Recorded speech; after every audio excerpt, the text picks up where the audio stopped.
welcome to another Fighting Fantasy stream where we are continuing the quest for the Eye of the Dragon. And we are part of International Gamebook Day today, which is really exciting, but I'm mega nervous and I don't know why. I'm very confident in my show, very confident. But yes, we have a new guest every week to take on this quest. You'll notice that today is episode 11 of a 12 episode series, so next week will be the last one. 10 adventurers have taken on the quest for the Eye of the Dragon so far, and all have perished, much to my pleasure, of course. I do love it when my adventurers fail, and today we have a first-time adventurer, and that delights me even more because first-time adventurers don't know what's going to happen. They're very naive, they make all the mistakes, and they die very quickly. Yes, if you're new here and you have no idea what to expect, there will be adventure, there will be choices to be made, dice to be rolled, monsters to face, treasure to be had, and death, my favourite part. I hope that everyone else enjoys death as much as I do, because it's gonna happen, guys. Story Master Tales, hello! Welcome in! You've been doing a fantastic job of running International Gamebook Day, and all of the interviews that you've been doing so far have been fantastic, and I'm very, very, very excited for your House of Hell read through this evening. I'm kind of hoping that my show runs long enough that we can raid you. Otherwise I'll give you a lovely host later. But yeah, welcome in everybody. Yeah, you've been doing a great job. So yes, welcome in. If you like all of those things, if you like adventure and quests and death and all of that good stuff, then you're in the right place. Oh, Story Master Tales, it won't be me going on the quest. I am simply the narrator, the humble narrator. I have got a brand new adventurer today going on the quest. So yeah, I'm very much looking forward to that. Now, I must say a couple of thank yous today. Thank you, obviously, for Jonathan Green for inviting me to be part of International Gamebook Day. I'm honoured to be on the schedule, to be honest. I don't know how I made it on, but I'm glad that I did. So thank you to Jonathan Green for that. Thank you to you all for being here, of course. Thank you to Ian Livingston for donating the prize this season, which I will come on to in just a moment. And thank you most of all to Sirenscape, who you'll see just below here. If you're enjoying the sounds and the ambience and the music and the sound effects that I'm going to thrill my adventurer with this episode, they're all part of Sirenscape. So if you also like that sort of stuff, if you want to add some music and ambience and sound effects to your RPGs or even to your game books, go and visit sirenscape.com and grab yourself a free trial. Now, all of this death and chaos, why would anyone put themselves through it, you may ask? Well, this season's prize is particularly good. So good, in fact, that I am not too keen to give it away. Shall we see what the prize is this season?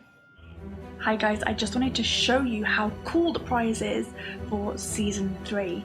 Ian Livingston himself has been kind enough to send us a very special limited edition copy of Eye of the Dragon.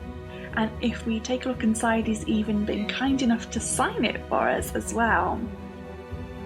It's so good that I almost don't want to give it away. I want it. I need it. But of course, I can't keep it. I want my friends to win it. You don't have any friends. No one likes you. Not listening. Not listening. I mean, the more I think about it, what if no one wins? Maybe if no one wins it, maybe I can keep it. And then it can be my own. My precious.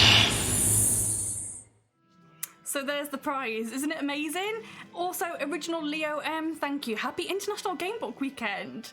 Yes, to my victims and every Fighting Fantasy fan watching. So if you are new here, just a little bit of a disclaimer. This is a modified version of the gamebook in the sense that I've added in some save points and given my adventurers some multiple lives. So they have 2 lives 2 attempts to go through, so there's the only modifications really. You guys in the chat as well, you can re-roll my dice, chat amongst yourselves, have some real good fun with it as well.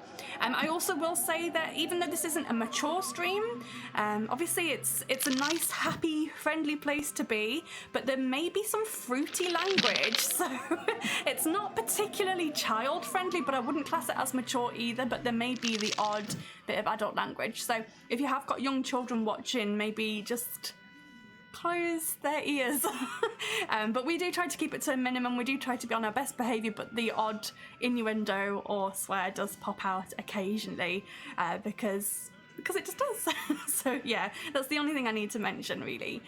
Thank you to all the new followers. I hope that everyone will enjoy the show today. You can get involved.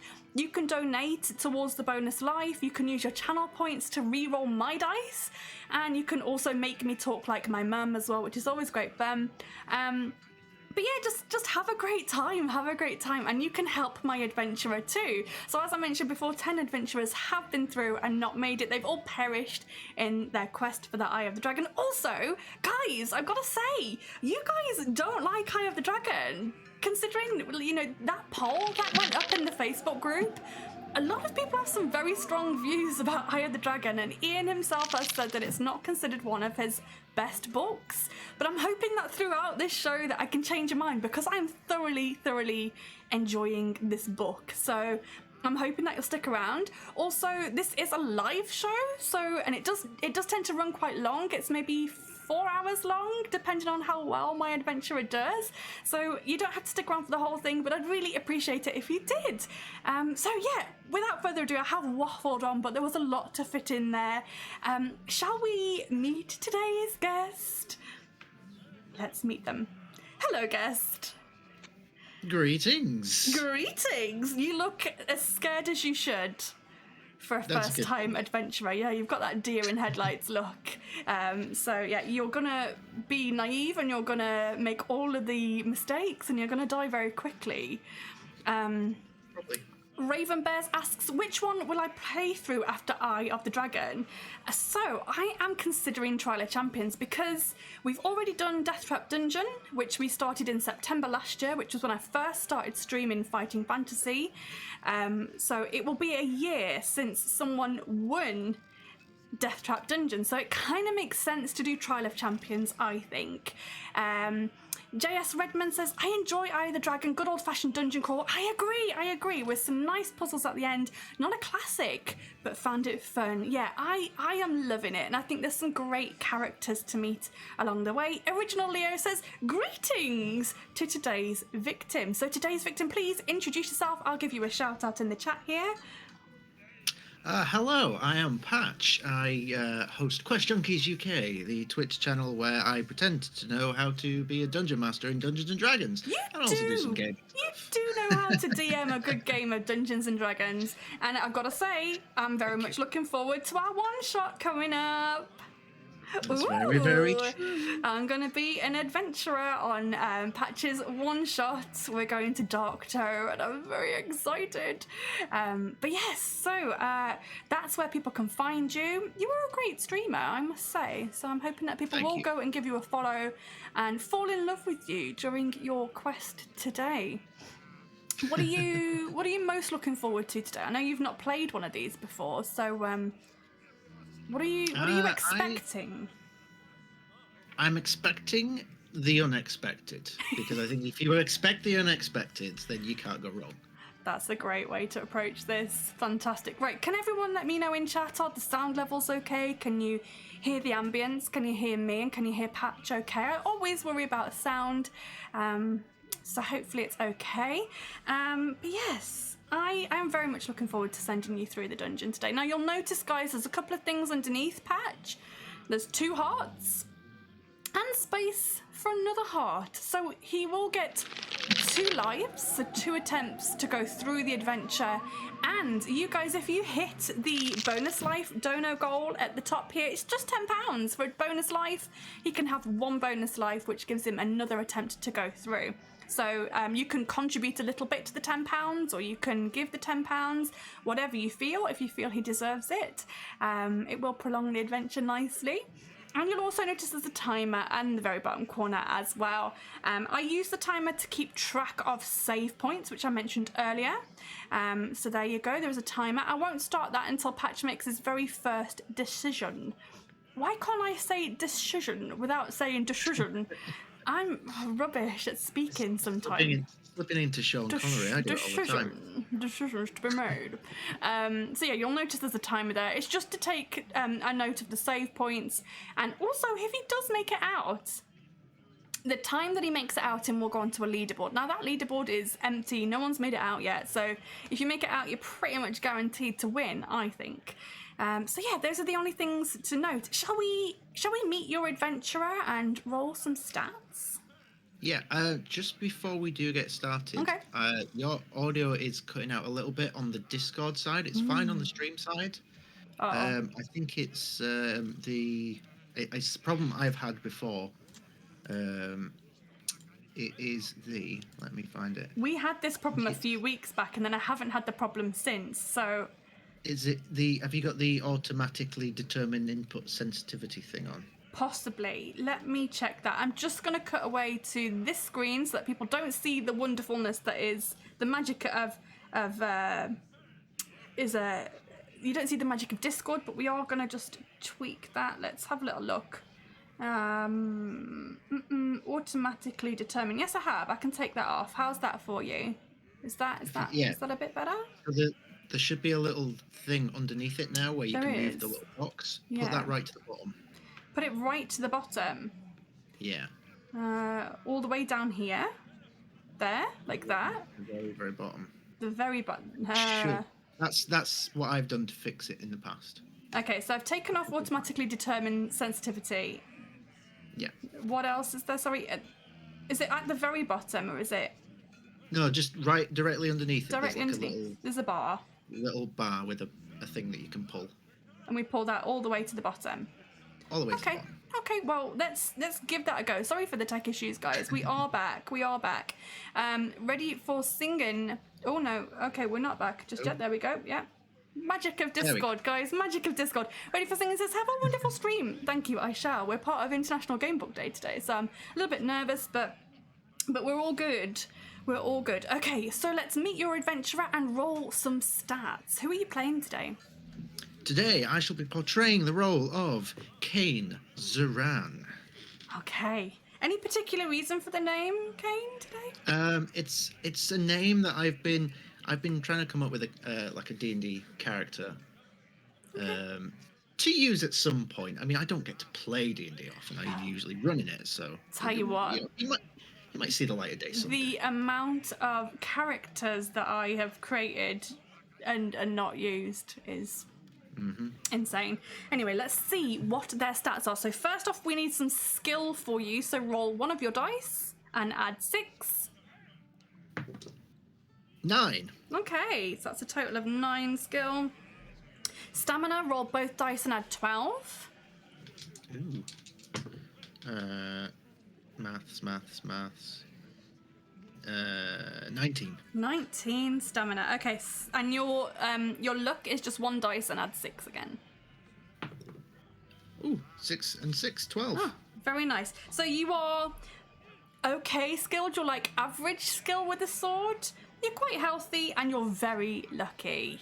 Okay. That is so true to my life. I can't even begin to tell you. I just must say as well, guys, I'm using my official Fighting Fantasy dice today for today's show to celebrate International Gamebook Day. I've got my official Fighting Fantasy dice. Okay, shall we dive into the adventure and see how Kane came to be searching for the Eye of the Dragon? Let's do it. Let's do it. Like any seasoned adventurer, you are always interested to hear rumours about gold, diamonds, and hidden treasure. Unfortunately, you've been down on your luck recently and you're struggling to earn the few copper pieces needed for food and lodgings. You're hoping that your luck will soon change. 2 days ago, you arrived in Fang, a town notorious for its deadly labyrinth, Death Trap Dungeon. The annual challenge is taking place next month and the town is buzzing with excitement. You're staying in the damp attic of the Blue Pig Tavern, sharing your room with other travellers and wretches who've fallen on hard times, and so you always sleep with your sword under your pillow.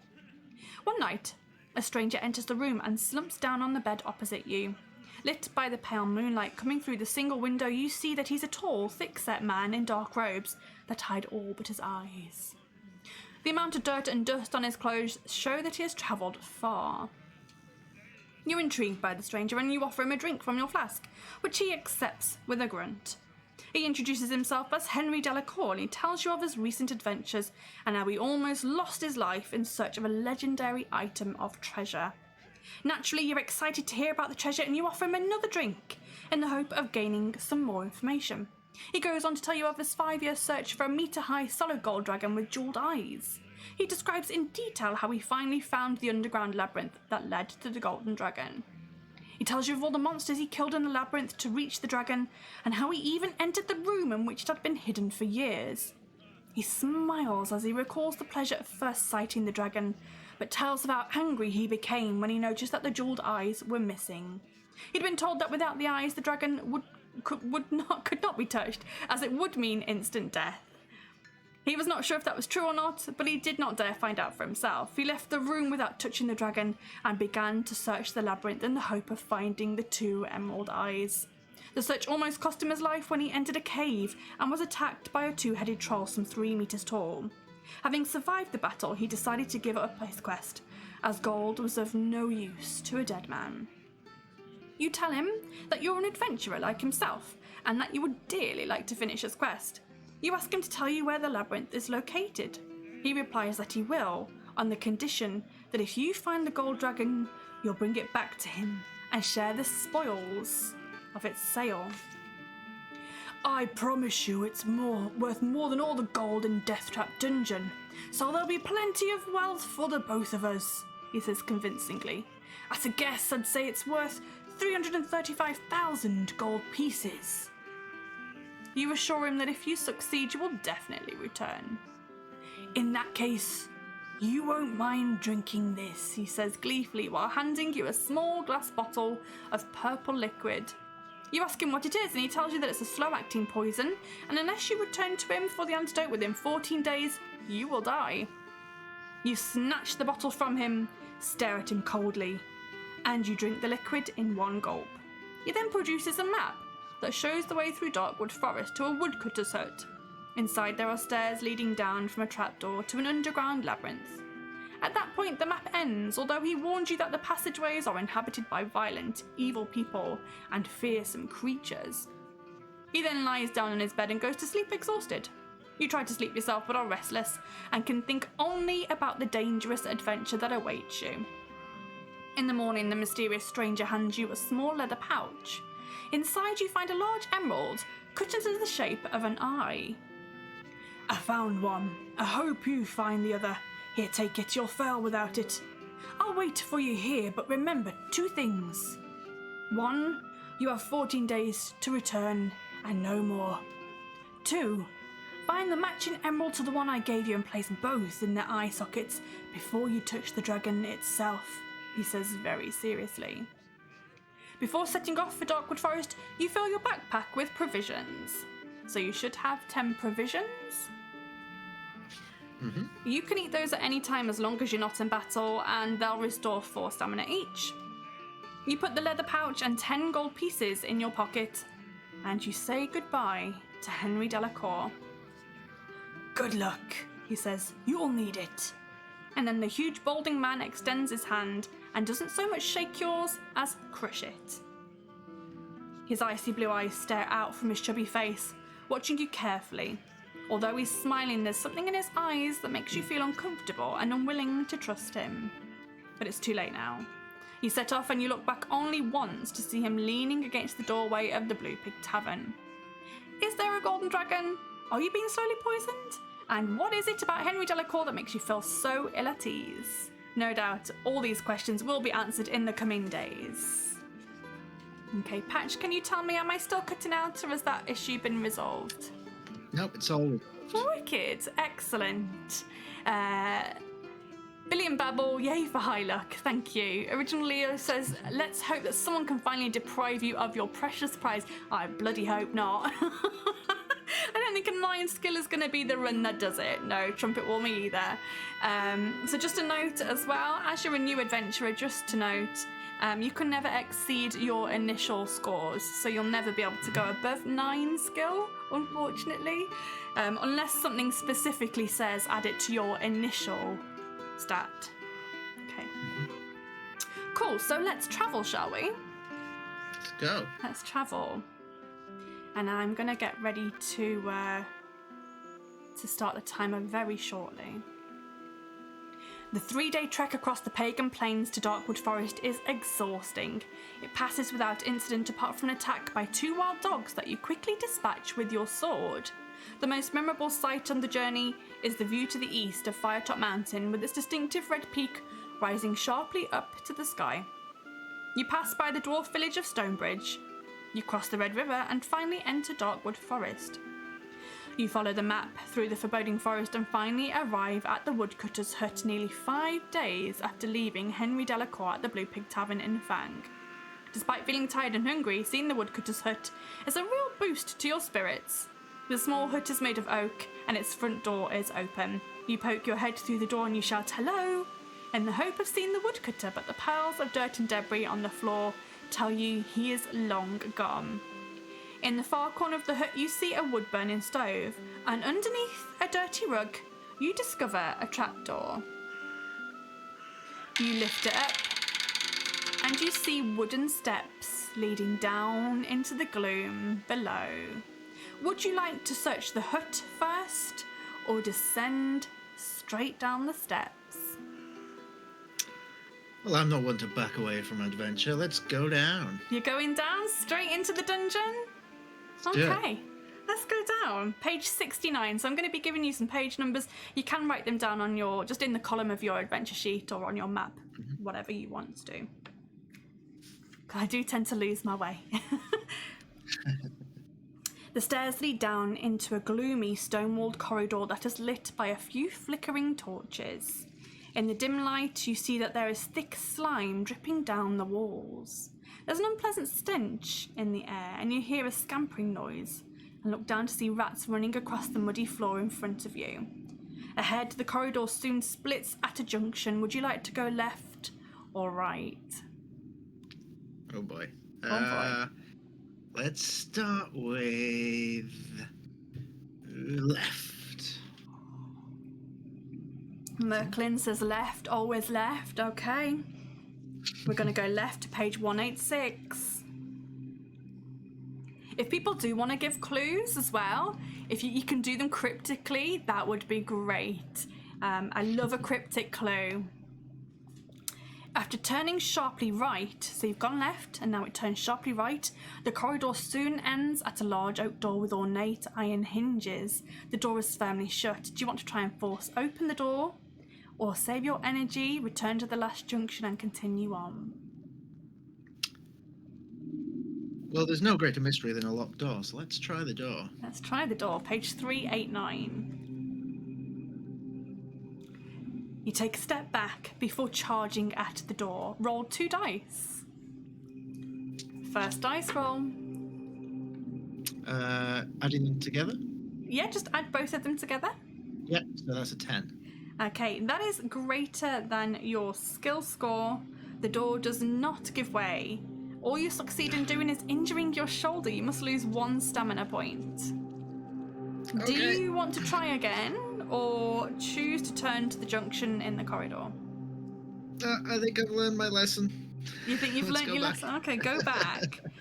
You're going to return to the junction in the corridor, page 88. Merklin says yes, try again.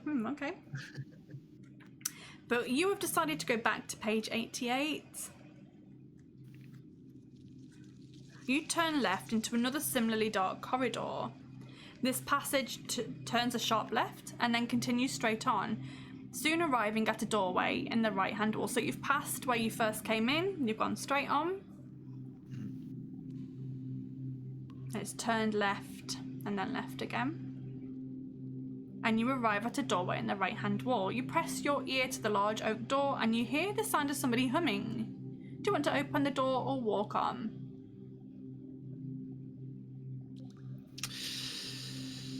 Let's open the door. 119. The door opens, and you are surprised to see what looks to be a small art gallery. The walls are almost totally covered with paintings of animals and birds. In the middle of the room, an old man is busily painting a picture of a wolf on a large canvas, and he's oblivious to the fact that you've walked in. He just stands there humming happily to himself while he works. Do you want to talk to the artist? Or if you think he's a danger, you can attack him, or you can leave him alone and return to the corridor. So talk to him, attack him, or go back. Let's go make a new friend. Let's go talk to him. Let's talk to the artist, page 196.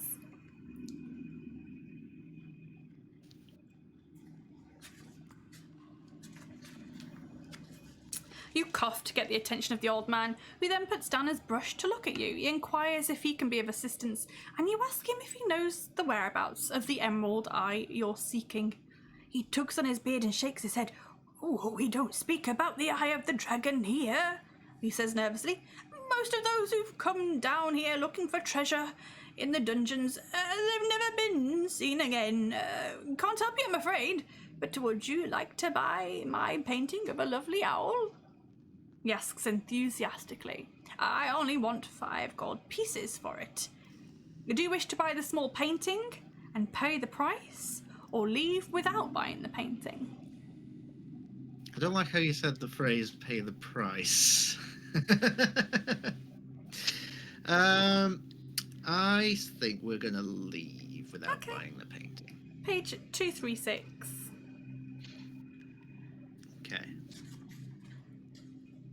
You soon arrive at another doorway in the right-hand wall, and above it there's a sign which reads, "Thomas Cornpepper, Merchant." Do you wish to open the door or continue walking up the corridor? Let's continue walking.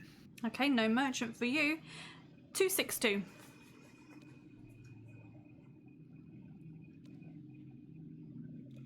As you walk along the corridor, you step on a floor stone which gives a little under your weight. You hear a click as an arrow is released from a hole in the wall. You must test your luck. Now, something to note about luck: when you use it, you lose it. So every time you use your luck, it will decrease by 1. So test your luck, please, and your luck will go down to 11. To be lucky, you need to roll a 12 or below. So it's both dice. Both dice, 12 or below. Both dice, 12 or below. So I rolled a 9. Excellent, it's below your luck score, so you are lucky. I mean, it was going to be, wasn't it, really? But now your luck goes down to 11. You are lucky, and the arrow misses you.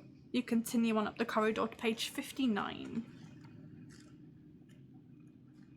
The dark and musty corridor eventually splits, offering you the choice to go left or right. Would you like to go left, or would you like to go right? Let's go right this time. Okay, page 124.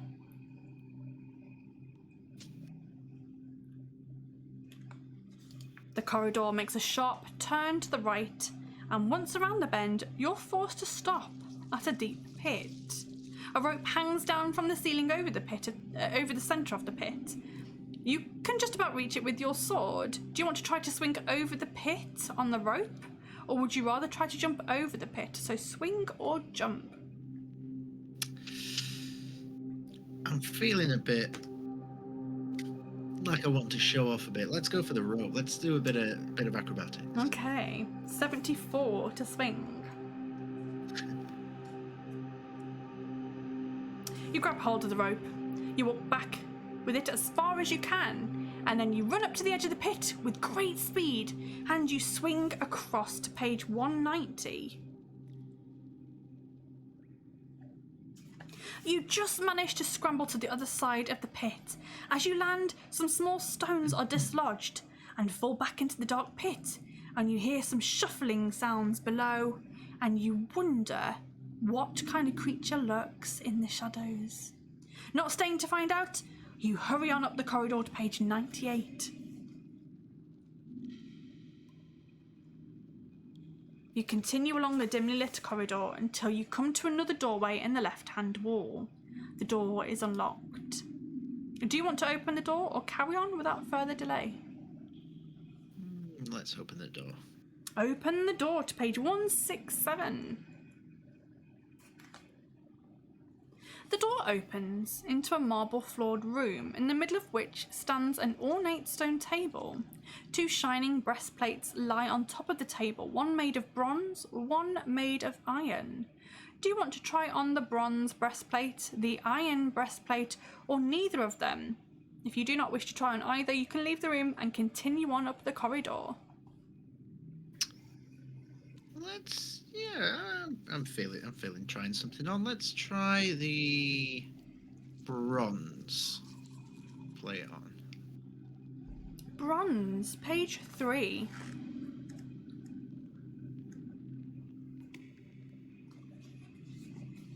The breastplate fits perfectly, but it is not what it appears. It was made by an evil sorcerer who cursed the metal from which it was made. Even though you think the breastplate will defend you, the curse has weakened you.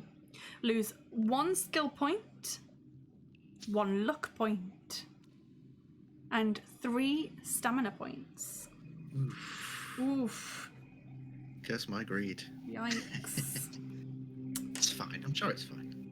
It's fine. Page 151. Yeah, Merklin says, ouch. Indeed, ouch. 151. Back in the corridor, you arrive at another doorway in the left-hand wall. You press your ear against the wooden door and you hear the sound of a woman's voice, crying for help. Do you want to enter the room or ignore the cries and walk on? Help me, help me, help me. I have played enough video games to know that the sound of a crying lady in a spooky place is not where you want to be. I'm going on. Nope. 116 to say nope. 116.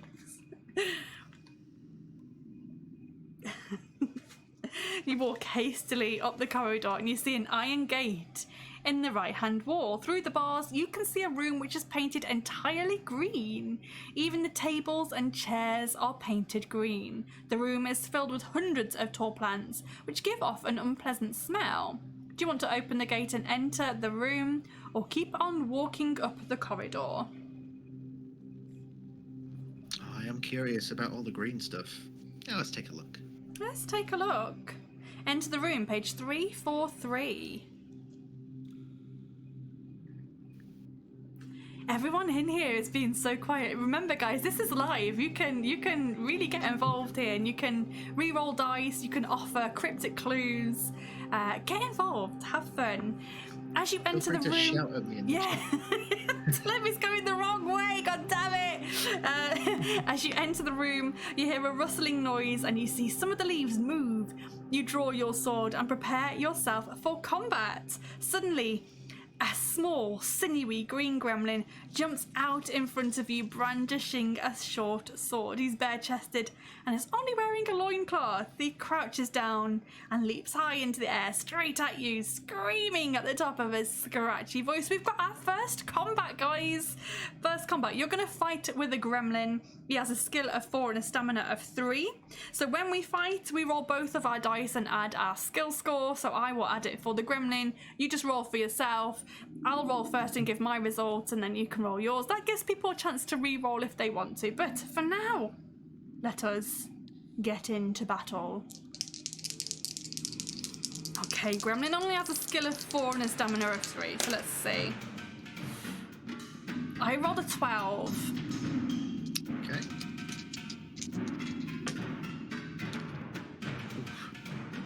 So that is also a 12. Oh, nothing happens. Okay, that's fine. Oh, not very good. An 8. That is a 19. Okay, so you hit him. You reduce his stamina by 2, so he's on 1 health. Okay. Okay, 4, 9, 10.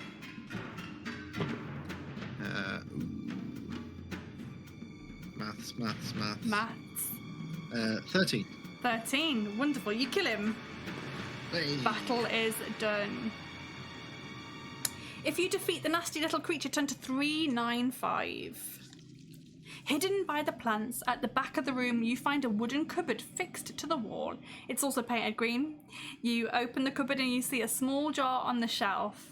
The jar contains a green paste that smells as bad as the plants, and you assume the paste is made of crushed leaves. Would you like to eat some leaf paste, or leave the room and continue walking up the corridor? Leaf paste for you, sir? It's so deliciously tempting, I have to say, but on this occasion I believe I will decline. Interesting. Okay, well, you've made it to your first save point anyhow. Did he make the right choice, guys? Do you think he made the right choice?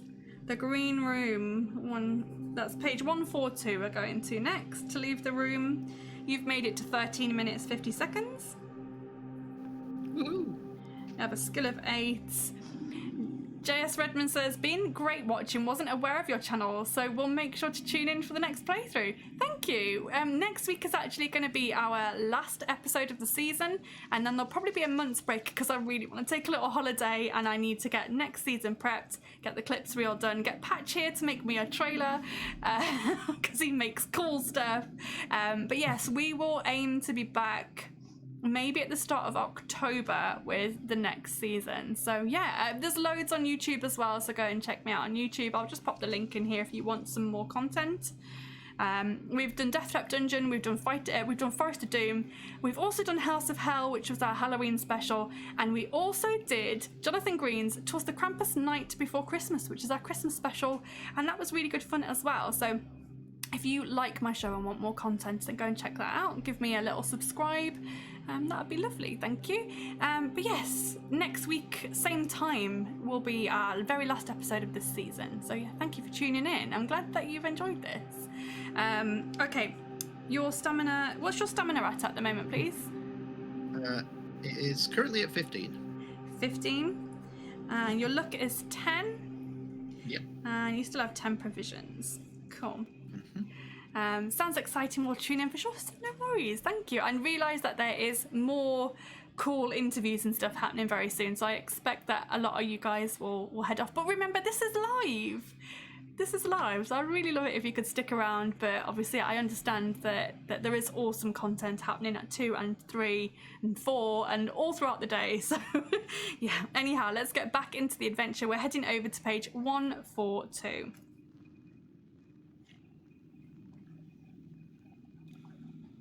Ahead in the corridor, you see a stone archway. Its center stone is carved. Oh, I haven't started the timer. There we go. Ahead in the corridor, you see a stone archway. Its center stone is carved into the shape of a skull. There's a second archway another 20 meters beyond the first, and there are 2 alcoves in between. Standing motionless in the alcoves are 2 tall skeletons armed with swords, helmets, and shields.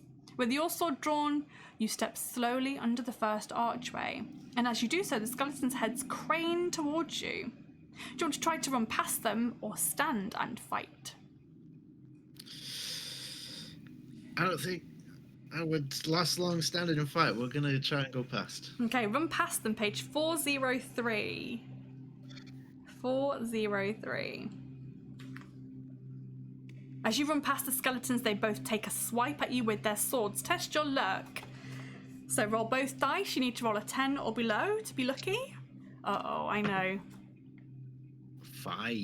You are lucky, but now your luck goes down to 9. If you're lucky, turn to page 246.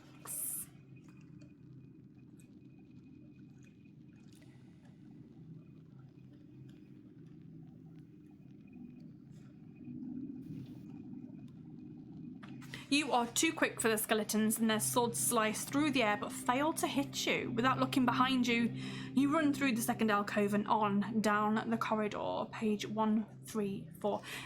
Storymaster's Tales, can I just ask, is your House of Hell going to be live at 6? Is that going to be live or is that pre-recorded? I'm really looking forward to that. We're going to turn to, what did I say? 134. 134.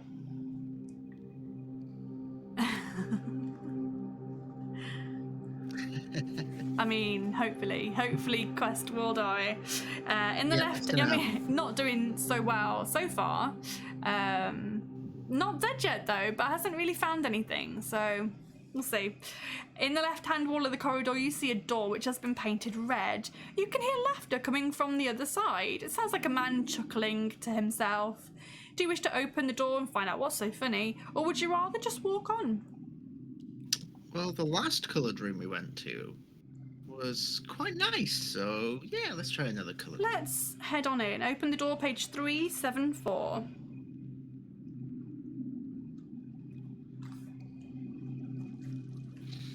Much to your surprise, the door opens into a small room that is completely empty. As you step inside, the door closes behind you and the laughter stops. Oh, I've got an itchy nose. From nowhere, an old man's... Oh, god damn it. An old man's deep voice. I mean, I've got the deepest old man voice there is, so this is going to go great. An old man's deep voice calmly says, "Welcome, friend. Do you wish to stay in the room, or would you rather leave the room quickly and press on?" He sounds nice. We're gonna stay. Page 153. Don't forget your provisions quest. Ian's books are very often full of sudden traps. Duly noted. The deep voice continues, slowly saying, "I'm so grateful that you've decided to stay, my friend, as I'm very lonely and in much need of conversation. I am a wizard trapped in another dimension. Don't ask me how I got here. It's a long story and not a particularly nice story either. Anyway, what brings you to this evil place?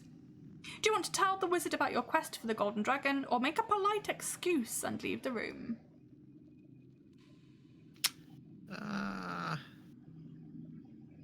Now let's tell him why we're here. Cool. Page 109. "That's very interesting," says the wizard after hearing your tale. "I admire your spirit, and I'm going to help you. Here is a little gift for you. Good luck." There is a sudden flash of light, and a wooden box appears in the centre of the room. Inside the box, you find a gold key with the number 325 stamped on the barrel. You place it in your pocket and you leave the room to page 65. That's pretty good, wasn't it? Yeah. We did a thing. You did a thing. Whoa, sound effects, yes. I do try. We've got it all. I do try my very best. So if you don't know, I'm using Sirenscape. I do work for Sirenscape, but I only started working for them because of this show, pretty much. So I was using their stuff before I worked for them, and I love it. And this stuff is custom built as well. So I've used their music and their sound effects, but custom built something that is specific to this adventure. So yeah, I really enjoy it. Anytime I get to use a cool sound effect. I mean, we could use... No, I'll save them. I'll save the good ones, but there are plenty more where that came from. Okay, you walk along the corridor and soon arrive at a T-junction. On the stone floor, you see chalk arrows leading up the corridor to your right. Do you want to follow these arrows or turn left?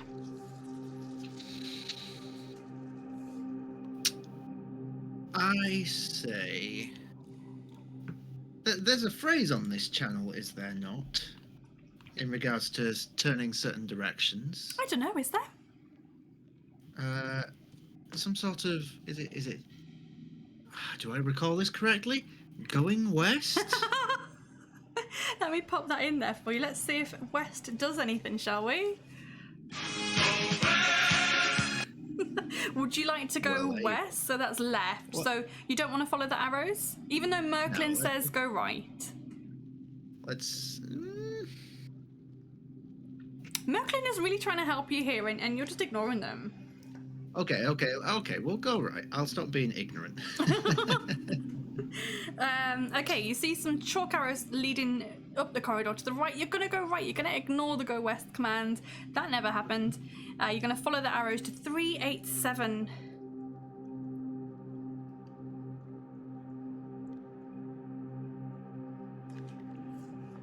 You follow the arrows around a left-hand bend in the corner until you reach another junction. The arrows lead down the corridor to your right, but looking to your left, you see that the corridor ends at a cavern with a sunken floor that is full of sand.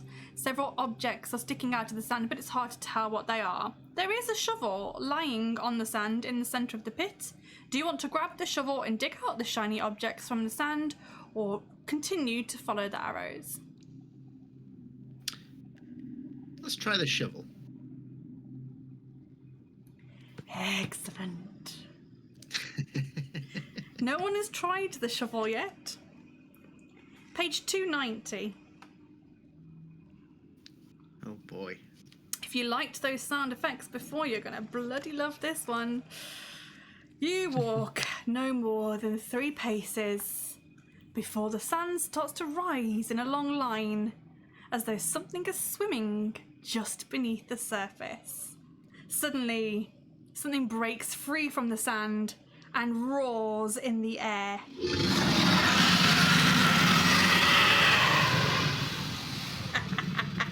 Its body is long and bloated and divided into many segments, much like a giant maggot.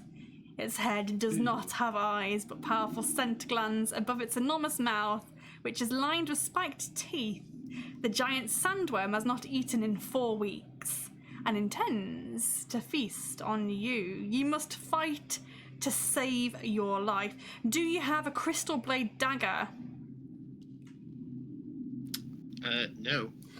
In which case you must defend yourself with your sword. The giant sandworm has a skill of 8 and a stamina of 10. This is going to actually be a really tough fight because your skill is also 8 at the moment. Okay, stamina of 10. Let's get into battle. We got this. It's fine. It's totally fine. Sure, of course.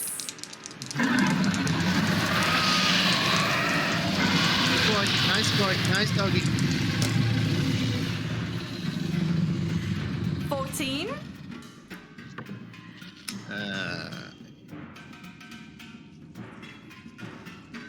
Maths. 17. 17, you hit it. Okay, you do 2 damage. It's on 8. I just love the growl. Let's do it again.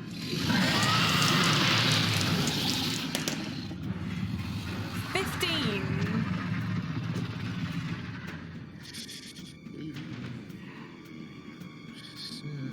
I'm struggling to do maths today. Don't worry. 16. You hit it. It's on 6 health. You can always use luck to do extra damage as well. So if you hit it and you want to use luck to do extra damage, you just let me know. I am on 8, 9, 10, 11, 15.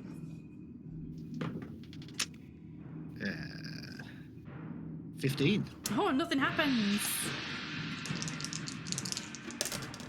Whoa, 16. 19. Ooh, it's on 4 health.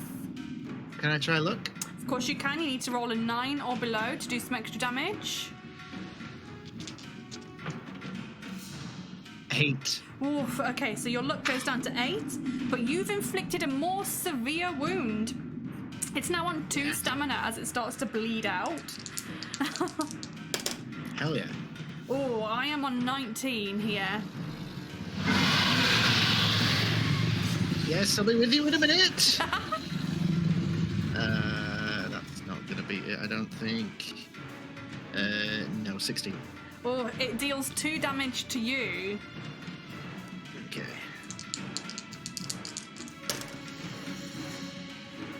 14. 16. Whoa, you've killed it. It's dead. Woo. It is dead.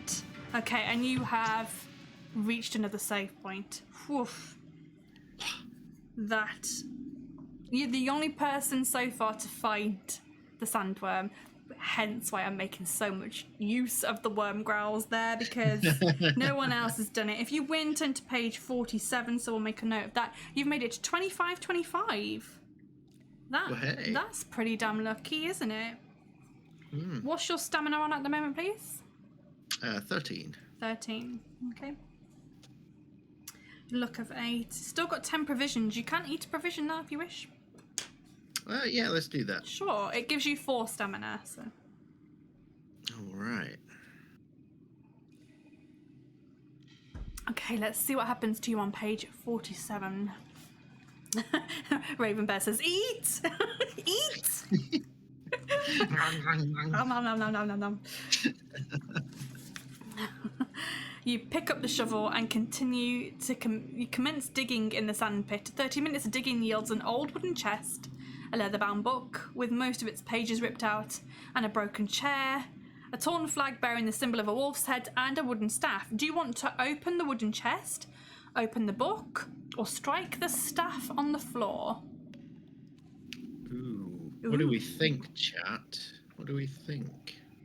Laserator, welcome in. That's my nephew, by the way. So best behaviour now. Welcome in, welcome in. What do you think he should do, guys? Open the wooden chest, open the book, or strike the staff on the floor?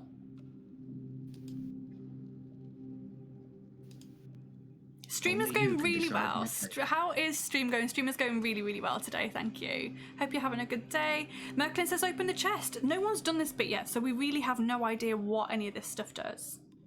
All right, let's open the chest then. Raven Bears also says chest. Okay, 327 to open the chest. You lift the chest out of the sandpit and see that the iron hinges and locks are very rusty. One blow with your sword sends the locks flying through the air. Wary of traps, you lift the lid slowly and you see a pile of gold pieces. You count 27 in total. Nice. 27 gold pieces. You don't even need the Eye of the Dragon anymore. No. You can now either open the book, strike the staff on the floor, or continue to follow the arrows. Let's have a read of this book. I can never resist a good book. Page 165. I'm also interested to see what is in this book. Oh, Merklin says no. Okay. The few pages remaining in the old book are yellow and brittle. The ink writing on them is very faded and almost illegible. But on the last page there is a rhyme which looks to have been written in blood. Do you want to read the rhyme? Alternatively, if you've not done so, you can strike the staff on the floor or continue to follow the arrows along the corridor. That sounds like such a bad idea, but I kinda want to see what's gonna happen. I don't know what happens. I can't even help you here. You gonna do it? Yeah, let's do it. Let's do Chaos. it. Page Do it. 260. Let's see what this rhyme is. Okay, it's a very short rhyme. It reads: roses are red, violets are blue. A face like yours belongs in the zoo. Hey! Without warning, 20 iron bars shoot up out of the sand and thump into the ceiling, which trap you in the sand pit like a caged animal. The iron bars are too close together to allow you to squeeze out between them. Have you eaten any green paste from a jar found in a green room?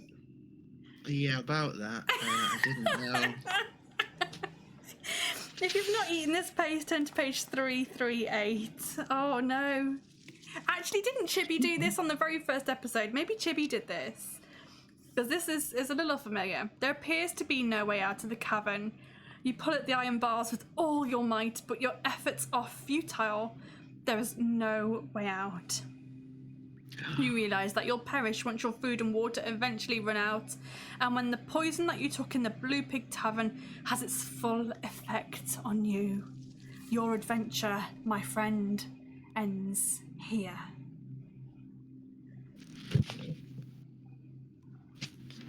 Never mind.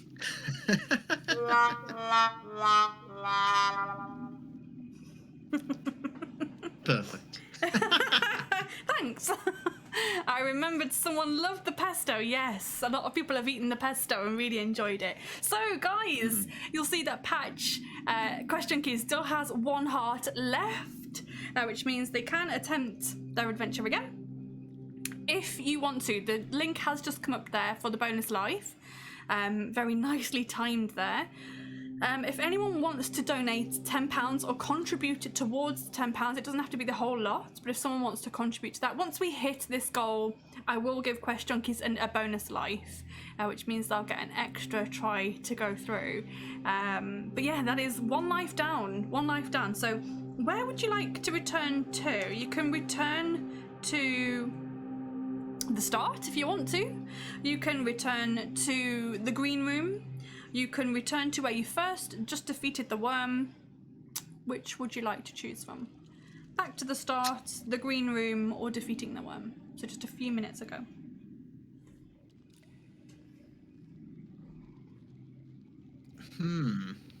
I think let's go back to the green room. Okay. Okay. Page 142. Let's see. I think that was just outside the green room, so I might take you back to just before. Yeah.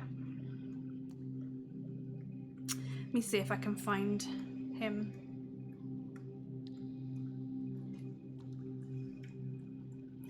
I've got to find this gremlin,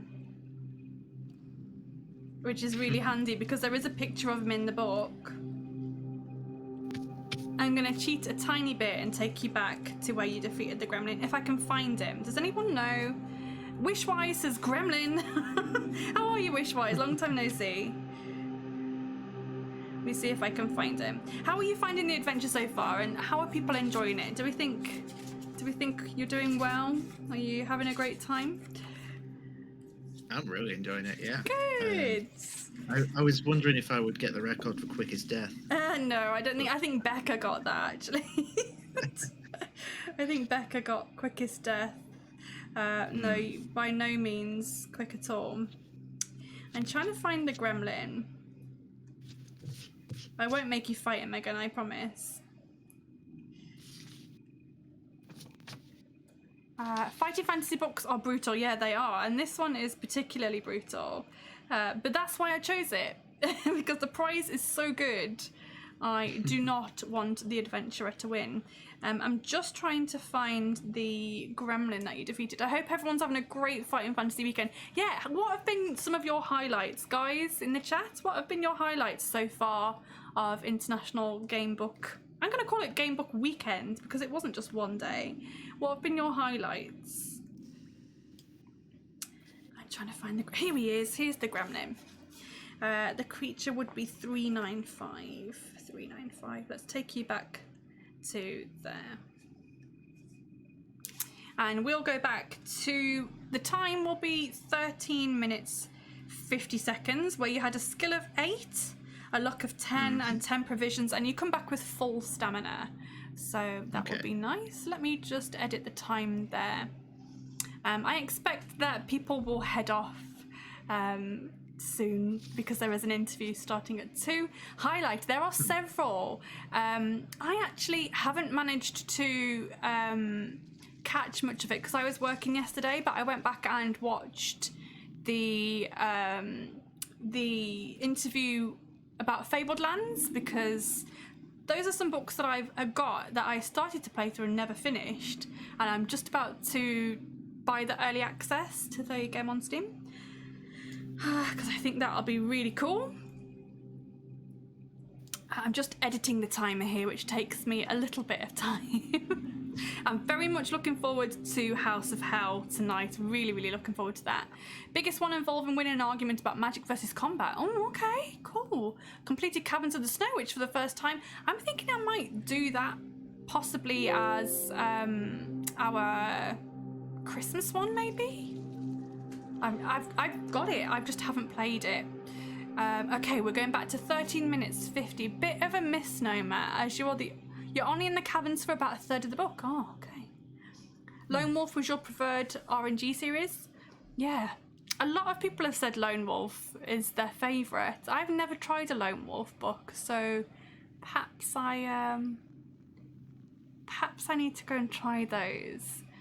I can sum it up as you want to cast a massive fireball. Cool. I'm gonna run up to you while you're taking 5 minutes to cast it and shank you in the kneecaps. Oh no! I mean, that's fair enough though, because it would take you time to cast fireball, wouldn't it? It would take you, it would take you time. Okay, we're gonna find out what happens. So we're gonna take you back. You're going to be in the green room, and you just defeated the goblin, or the gremlin, sorry. So we're gonna see Lone Wolf. It's great. Oh, wicked. Well, I will have to check that out.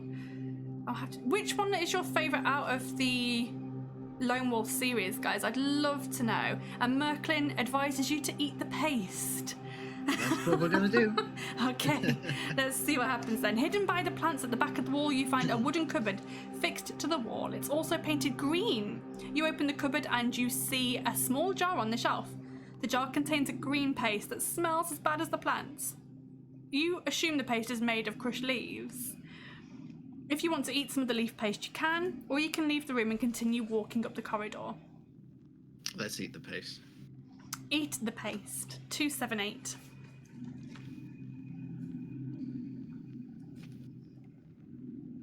The leaf paste tastes disgusting and makes you feel quite sick. However, the feeling of nausea soon passes and is replaced by a feeling of strength and vitality. You can add 1 skill point, so you get your skill back up to 9. Ooh. Nice. It says you can add 2 stamina points, but you've been resurrected with full stamina, so you're absolutely fine there. At the bottom of the jar, you're surprised to find a small silver key with the number 14 stamped on it. So you have another key. You put it in your pocket and you leave the room. Case the Joint says casting a fireball in combat is like cooking a big meal. It's easy to prepare all your ingredients before you start.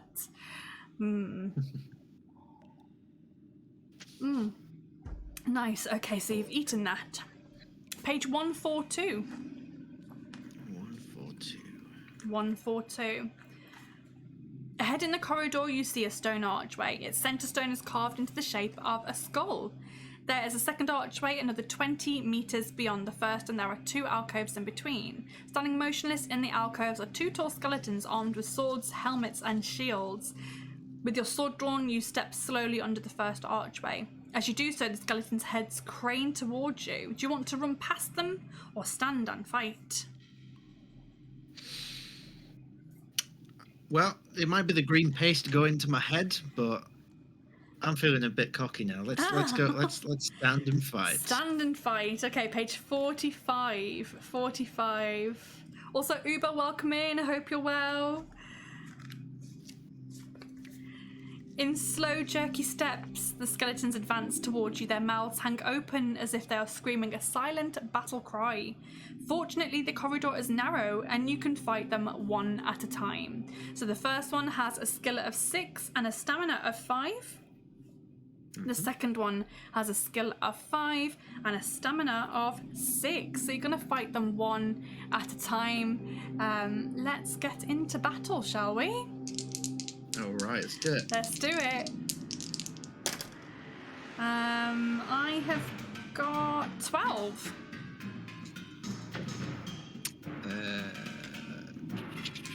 Maths. I'm really bad at counting. Don't worry. My maths goes out of the window when we do this. Okay, 15. You hit me. Wicked, okay. That skeleton is on a stamina of 3.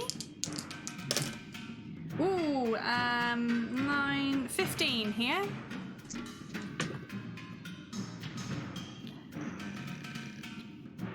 17. Ooh, nice. It's on 1 stamina.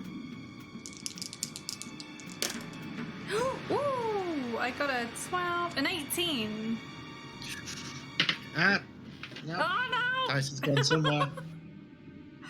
Okay, let's try that again. Okay, don't forget to use your rerolls, guys, if you've got those channel points. Don't be afraid. I don't think that's going to do it. That's a 15. Oh, it hits you for 2. Okay. I have got a 15. Ooh. That's a 20. Woo! Woo! Okay, so you finish off the first skeleton, and now the second one steps up.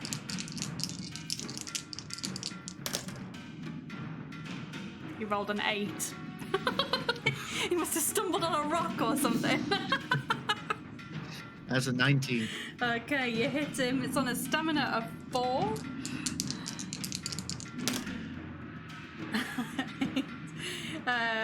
13. 13 and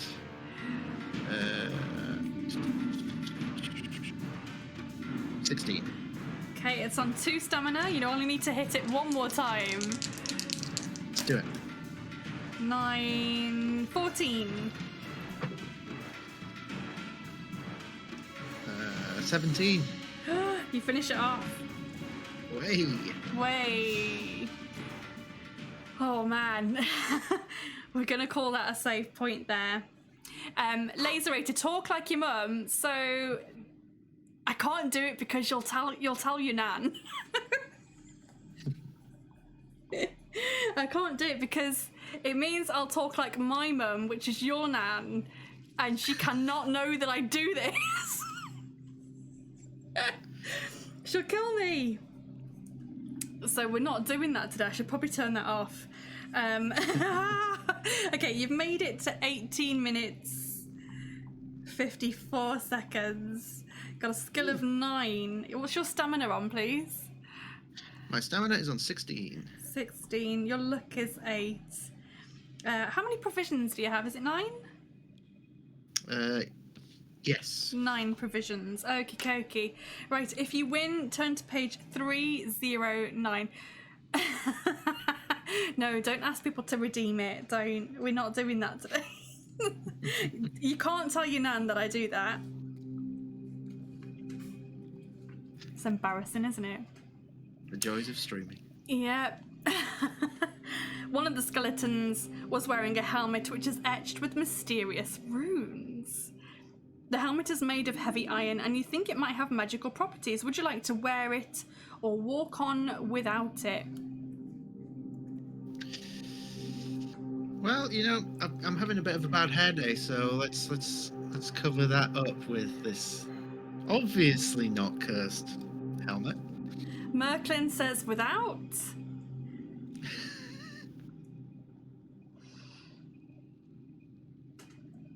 Dead Aussie Gamer, welcome in to the finest role players together for a stream. I know, but guys, if anyone knows what happens now, you may want to give him a bonus life. And Aaron says, cursed helmet, go, go, go. Merklin says, you know it's cursed. Are you still going to put it on? Oh, I cannot ignore the pleas of my chat. So, no, we won't. You're like, I was going to put I'm this real tempted. It gets close to my head. And you get bad juju. Yep. Oh my goodness. That is amazing. There we go. Thank you for cheering 1,000 bits. The Livingston helmet curse. Dead Aussie Gamers has put it on. Oh God, now I'm conflicted. Put it on. Find a small child. Let them put it on. Absolutely. Here, would you like my wear this helmet, see if it's cursed. Oh God. Oh my goodness. Get a small child to test it first. So what is your final decision? Oh. You know, my sensical part of my brain is screaming no, but I'm an entertainer. I want to provide entertainment. So we're going to put it on. Still going to wear it, huh? Okay, 1, 2, 1. Sure. Great. Wow. Cheers, Dag. Get that bonus life in, guys. The helmet does indeed have magical properties, but not the kind you were hoping for. It's been cursed by an evil sorcerer and drains the life out of anyone who wears it without them even knowing it. Are you wearing a snake's head necklace?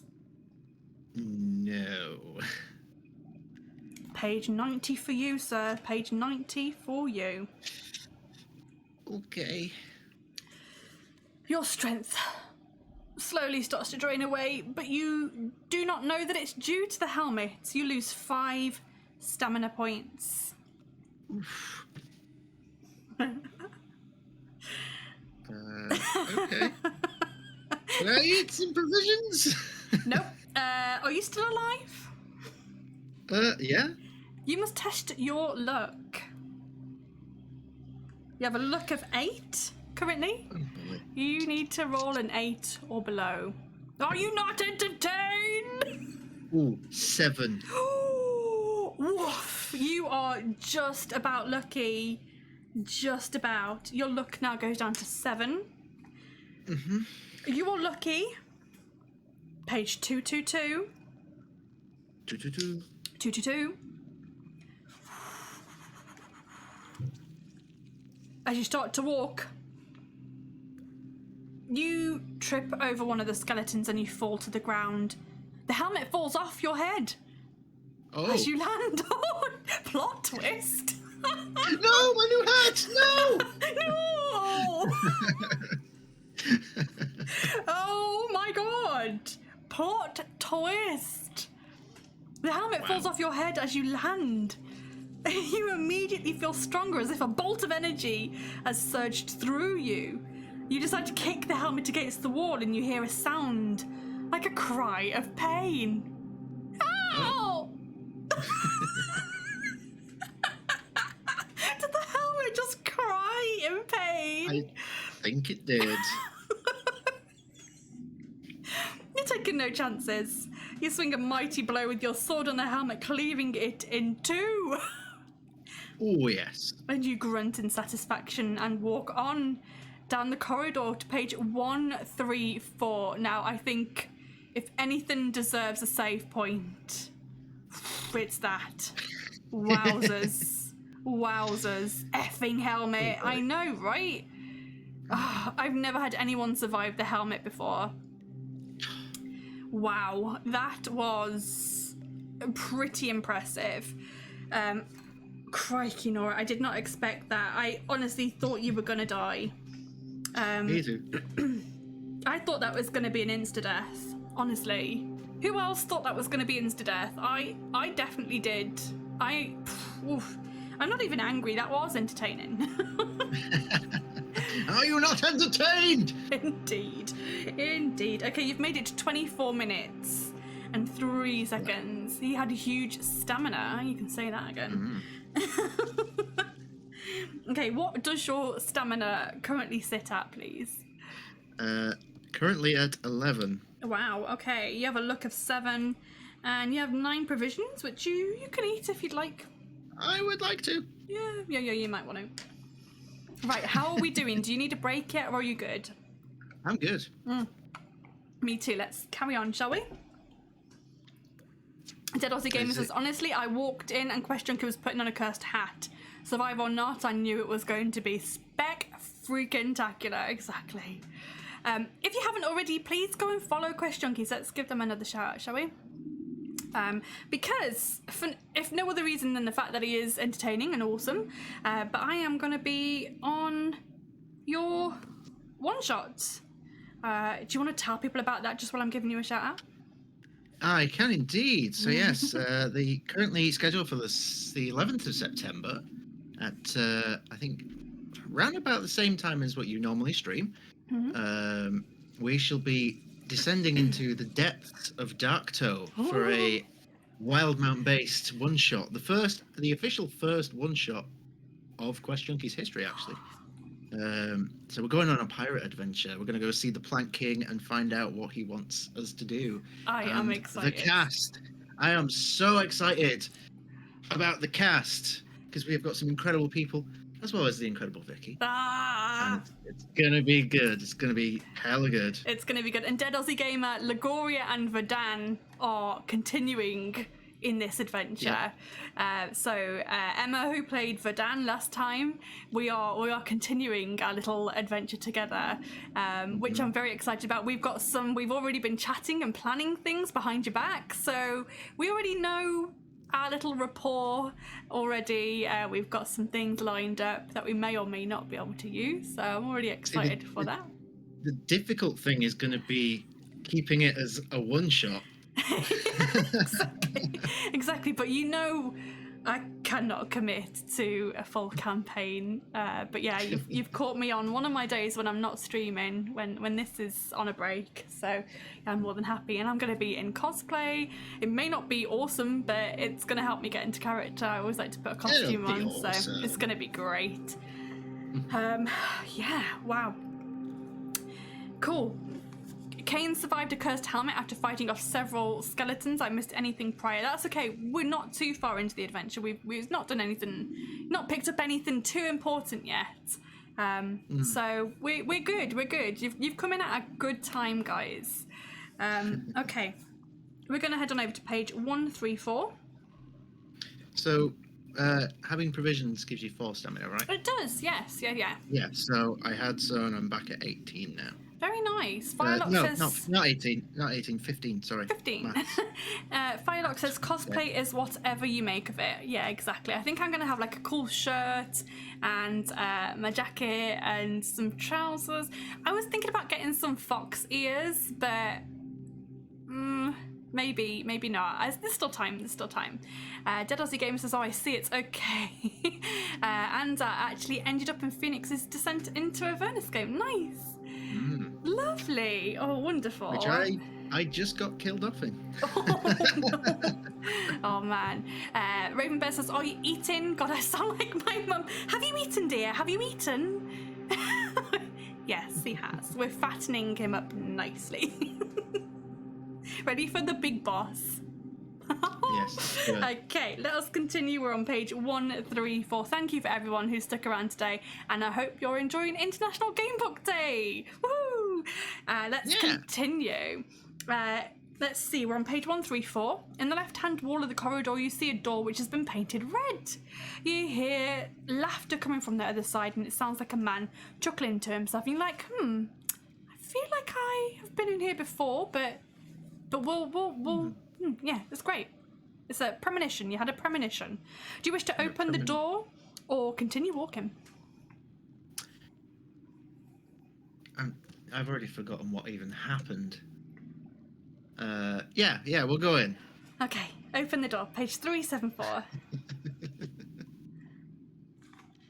Much to your surprise, the door opens into a small room that is completely empty, and as you step inside, the door closes behind you and the laughter stops. From nowhere, an old man's deep voice calmly says, "Welcome, friend. Do you wish to stay in the room, or would you like to leave the room quickly and press on?" Yes, we're going to stay in the room so Vicky can carry on doing her old man voice. 153. The deep voice continues, slowly saying, "I'm so grateful that you've decided to stay, my friend, as I'm very lonely and in much need of conversation. I'm a wizard trapped in another dimension. Don't ask me how I got here, as it's a long story and not a particularly nice story either. Anyway, what brings you to this evil place? Do you want to tell the wizard about your quest for the Golden Dragon, or would you like to make a polite excuse to leave?" Oh no, we're going to tell him everything. Tell him everything. Page 109. "That's very interesting," says the wizard after hearing your tale. "I admire your spirit and I'm going to help you. Here's a little gift for you." There's a sudden flash of light and a wooden box appears in the centre of the room. Inside the box you find a gold key with the number 325 stamped on the barrel. You place it in your pocket and you leave the room to page 65. So I believe you've got 2 keys now. Yes, I do. Now I will let you know that no one has found a use for these keys yet. Everyone has collected keys. No one has found a use for the keys yet, so we'll see. We shall indeed. 65 we're heading to. Wishwise says this is a really cool thing, by the way. Thank you. I love it. I've put a lot of effort in, and this is the only thing I stream now, and I genuinely love it. You walk along the corridor and you soon arrive at a T-junction. On the stone floor you can see chalk arrows leading up the corridor to your right. Do you want to follow the arrows or continue left? We're going to follow the arrows. Follow the arrows. 3, 8, 7.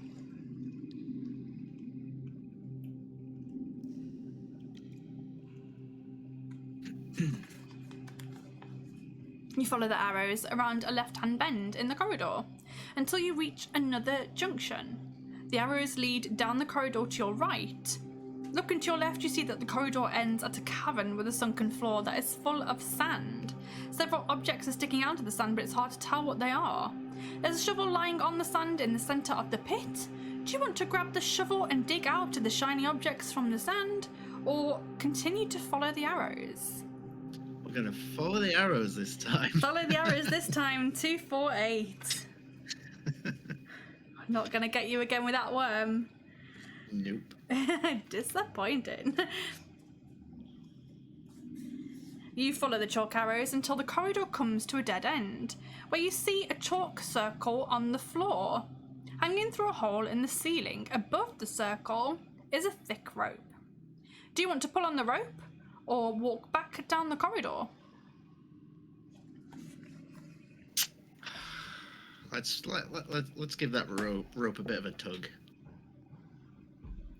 Pull on the rope, page 350.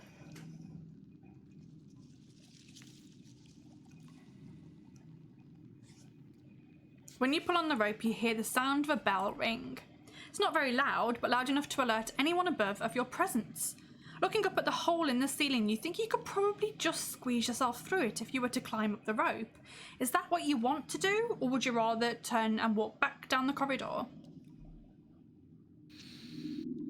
Nah, let's go up there. I'm too curious. Let's go. Up the rope, page 8.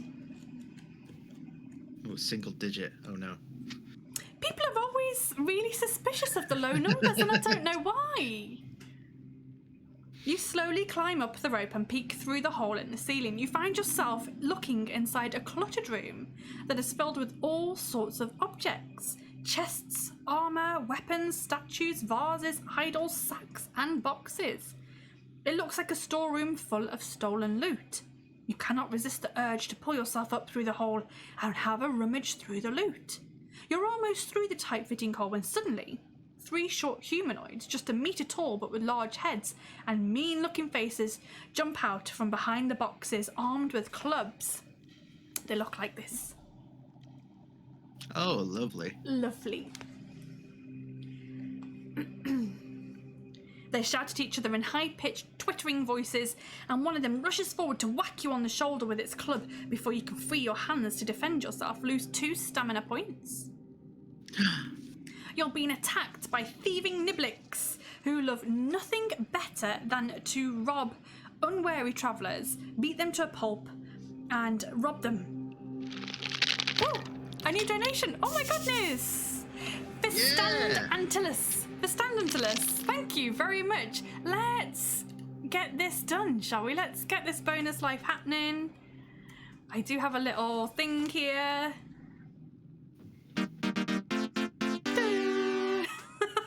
Amazing. Thank you so much for that. That's awesome. That means that they can continue their adventure should they be beaten to death by the thieving niblicks. They love nothing better than to trap unwary travellers, beat them to a pulp and rob them. Do you want to drop down into the corridor below and retrace your steps, or stand and fight the niblicks? No, we're going to fight. We're going to fight the niblicks, page 231. 231. As you climb up into the lair, another of the niblicks lands its club on the back of your head. Are you wearing a helmet? I was. You're not wearing a helmet anymore. Lose 3 stamina. Bruised and battered, you draw your sword to fight the niblicks, one at a time. Now, they're not very skilled and they're not very strong, so you should make quick work of these. The first one has a skill of 4 and a stamina of 3. Second one has a skill of 5 and a stamina of 2. And the third one has a skill of 3 and a stamina of 4. I love that. I'm sure it's fine. Amazing. Right, let's get into battle with these Niblix and see what happens. First one is gonna come for you. 12. 12. We got 11. I rolled 2 ones. Oh god. Okay, so that one actually hits you for 2. It does 2 damage. God. I'm sure it's fine. Sure it's fine. Okay. Another happy little bush. 13. Okay, that's better. 17. Okay. That one's on 1 health.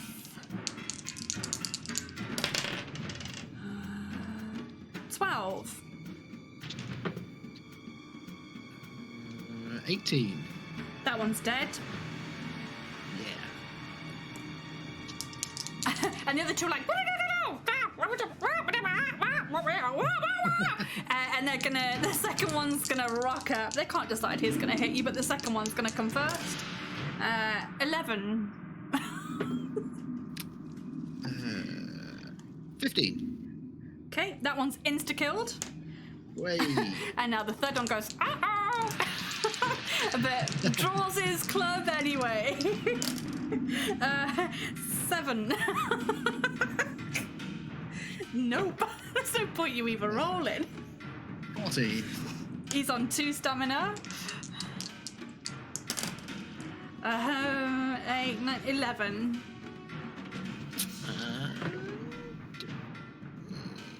Yeah, that'll do it. 16. Dead. Okay, I'm going to call that a save point there as well.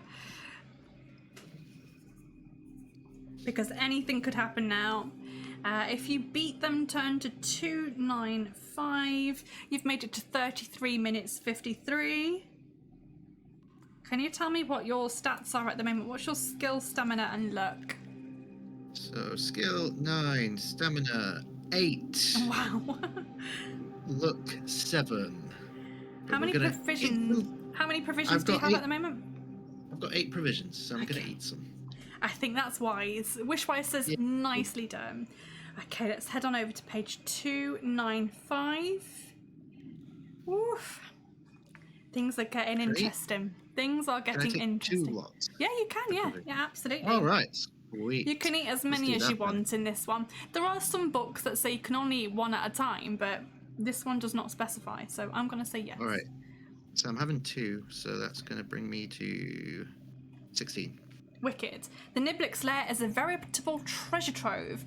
You find some bread and apples in the sacks, which you eat very quickly, adding 2 stamina points. Which gets me back to max. Nice. Next, you examine the armour and weapons and you help yourself to a fine bronze shield. Add 1 skill point. But you're already at max skill. You're already at 9, so you can't go above that, unfortunately. That's fine. I'll look great. You still look great. Most of the swords are no better than your own, but a black sword with a large ruby set in the handle catches your eye. One of the chests contains a rolled up scroll.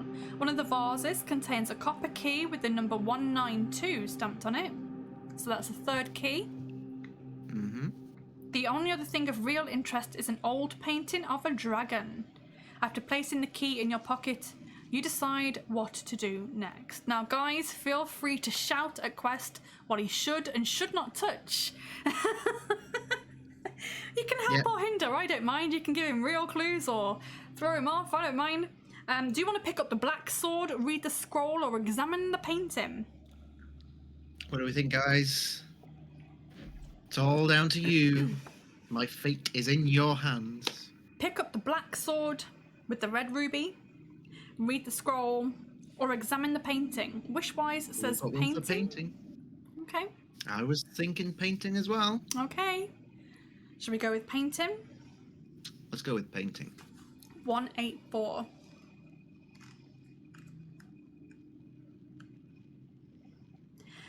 The painting is of a red dragon, asleep in its cavern lair, surrounded by thousands of gold pieces and items of treasure. You can hardly believe your eyes when one of the dragon's eyes flick open and its tail swishes from side to side.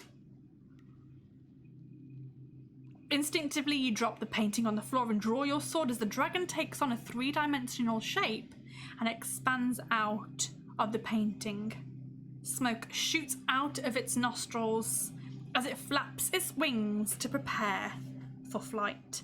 Even though it is only a meter long, the dragon's fiery breath and sharp talons can still cause a lot of damage. It has a skill of 6 and a stamina of 6. Okay. Don't forget, guys, you can use your channel points to re-roll my dice should you wish.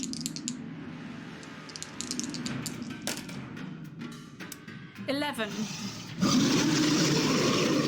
Ooh, 19. Okay, you hit it. It's on full health. Yes. 10.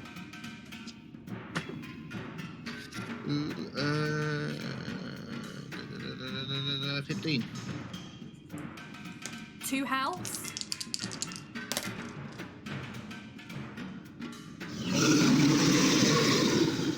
14.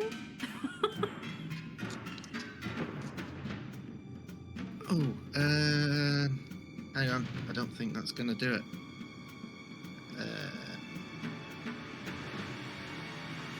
15. Wow, okay, you killed it. Oh. Oh, God.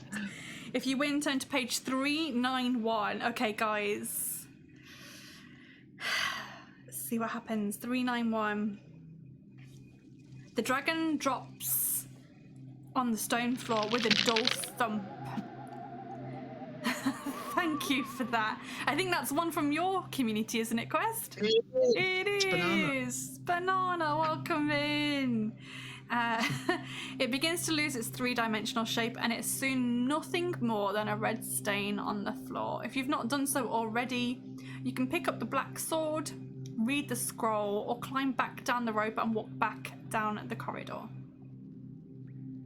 What do we think, guys? Sword, scroll, flee? What do you guys think? I'm trusting you. Sword does seem sus. The scroll, though. Scrolls can be fun. I'm a scroll kind of guy. You want to read the scroll? Yeah, let's go. Let's read the Wishwise scroll. also says scroll. Okay, read the scroll, page 86. Raven Bears also says scroll. 86. The scroll is ancient and brittle. You unroll it slowly as you fear it might crumble into small pieces. The once white paper is now dark amber with age and the ink writing has faded badly. In large ancient script, you read the words, "Hole in the wall." Underneath this heading, you read the secret of a magic spell that will allow you to make a hole in a wall by saying the words, "Azang, Bazang, Zang." You whisper the words to yourself to remember them, and as you do so, the scroll crumbles to dust, its secret gone forever. But you remember the spell, and one day it might save your life. Now, if you've not done so already, you can pick up the black sword, or you can climb back down the rope and walk back down the corridor. I think we're gonna leave the sword. It seems it's too. I've played Among Us. I know when things seem sus. I'm just gonna write that in there so people know that the spell is Azang, Bazang, Zang. There you go. That is the spell you need to remember. Everyone says leave the sword, leave the sword. Okay, climb back down the rope and walk down the corridor to page 144. Okay. Are you okay if we take a break there? Yeah, sure. Yeah? I need to go to the loo and grab some more juice. But you've made it. I am actually going to class that as a save point as well. All right. 144. You've made it to 40 minutes, 26 seconds. How many provisions have you got now? Have you got 6? 6. Wonderful. Right, it's loo break time, guys. Loo break time. I do have a Calypse reel, which is toilet themed. You'd be surprised. You'd be surprised at the clips that happen on this show. So, guys, please enjoy the clips reel. It is rather long, but it allows me to go to the loo and grab another drink and not feel rushed or stressed. So please sit back. Feel free to go to the loo if you want to as well, but please feel free to sit back, enjoy some of the clips from last season, which is when we did Forest of Doom. So you give you a really good sense of the chaos that happens on this show, but really enjoy it, and I'll see you guys in about 6 minutes time. Okay, this is definitely new. Oh my gosh, my heart is racing. It's all just too exciting. It's making me need a wee. And if you need the loo, I'd say go now. There's no toilets in the forest. That was such a good wee. Okay. The whole toilet is a forest. Isn't it unpleasantly moist in this forest of doom?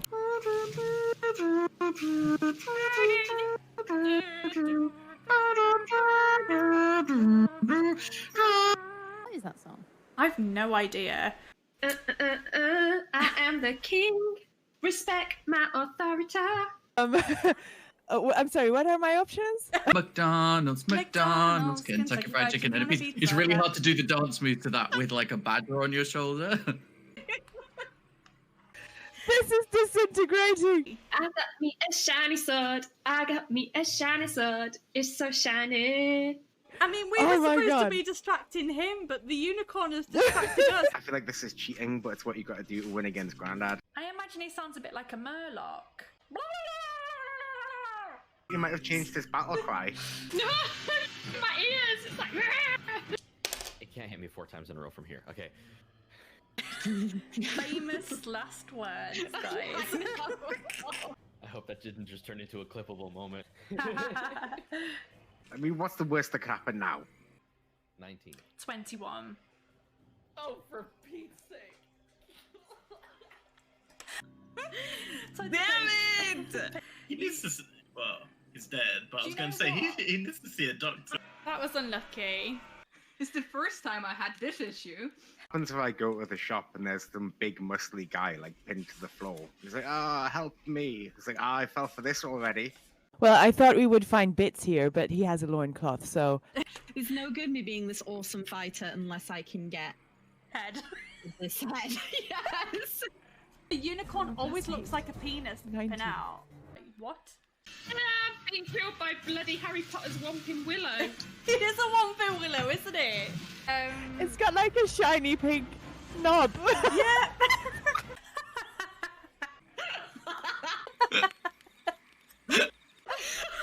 Oh gosh! It sure does.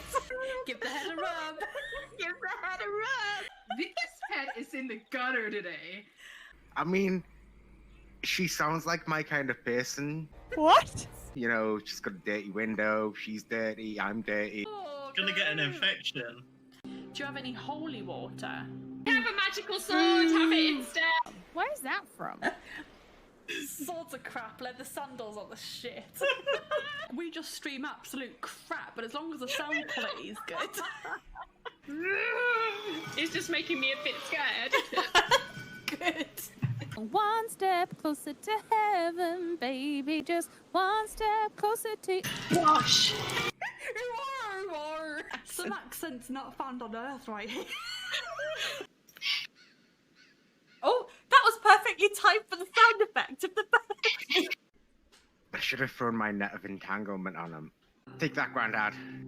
Try cold reading this, Crimea. Try cold reading this. I cannot. Get out of here! Boo! I don't mind if it's here by herself, but when it's on me, it's on the all piss. Pound you with rotten vegetables. I should disappear more often. This is great. And so you bring shame on your own family. But you had one job. I don't care who you are. You didn't bring them the hammer, and they just boo louder. No more Crimea the Great. He doesn't sound like he's gonna win. And he didn't have any dogs I could pet, and he wasn't flexing his muscle. He was like really uninteresting here. He's probably gonna whip himself later and be like, oh, so stupid. Yeah, exactly. Flex your muscle and have a dog with you, then we can talk. Are you a wrestling family by any chance? Apparently we are. You know, mum's a witch, dad's a wrestler. That's how they met. Anyhow, I've waffled on and waffled on and waffled on. I could use a snack. I'm gonna have a bit of lunch. Tea and crackers, sounds lovely. I think I'll pass on the spider meat. It's not something that I often consider ever doing, but If you've still got the garlic, at least you're now a delicious kebab. I ate one of those once, it was real good. No. I am kebab. Can I have a little nibble? It looks like a snack. That's a mighty fine mushroom you've got there. She doesn't want it. Now you take 2 damage from splitting open a fungus. Fuck no! Whoops! She's gonna die, guys, she's gonna die! I'm gonna fall into a ditch and die. When I fell into that ditch, I thought I was dead, to be fair. Remember, Grandad's been training for this his whole life. There's gonna be no stopping me. I am gonna be like killing everything in my path. In fact, I'm just gonna look for things to kill now. Deer, dead. Ant, dead. Nothing can stop me now. Can you believe it, guys? He's won again! No, I'm joking. Oh, please, Louise! I feel like that was way that too season easy. was. Yeah. I'm joking. He doesn't. Like, that little bastard! That completely ruined my victory music. It is a bronze hammerhead. Yes. With the letter G inscribed on it. Yes! I'm so happy! I found the G spot. Which puts you at the top of the leaderboard! Seriously? Yeah! I'm feeling a little emotional with this music and the confetti and... Thank you. No need to shoot. Colleen, you've won the season! And you beat him. Yes, she did. You made it look really easy. I actually didn't think I would be able to do it. We're back, everybody! I hope everyone had a good loo break. I had a great loo break. Terrific. Best Great. ever. 10 out of 10. 10 Would out do of- again. Yeah. Highly recommended. Case, you've never mentioned that you wanted to cover a Skater Boy before, but if that's what you want, I think me and Patch could probably make that happen. Yeah, easily. We could totally make that happen. Maybe I'll make it a sub goal or something. I don't know.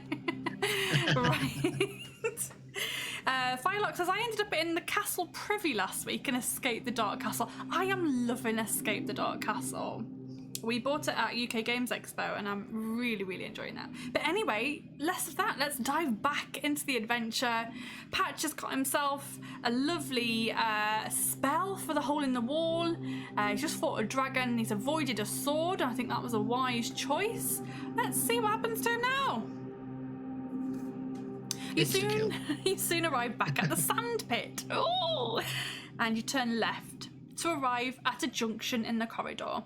While contemplating which way you should go, you notice 3 silver coins on the floor, almost hidden in shadow. You pick them up and you put them in your pocket, so you've got 3 silver coins. Having walked up the passageway to your left, you now choose to walk straight on to page 304. The corridor soon turns sharply to the right. You arrive at a large wooden door in the left-hand wall. You press your ear to the door and you hear the sound of somebody eating very noisily. Do you wish to open the door or keep walking up the corridor?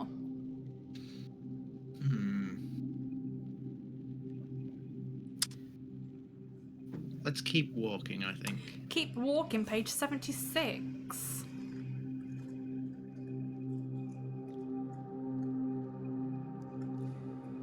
A small alcove comes into view in the right-hand wall. The alcove houses a magnificently carved wooden chair with the words "Rest ye well" engraved in the seat. Do you want to sit on the chair or carry on walking?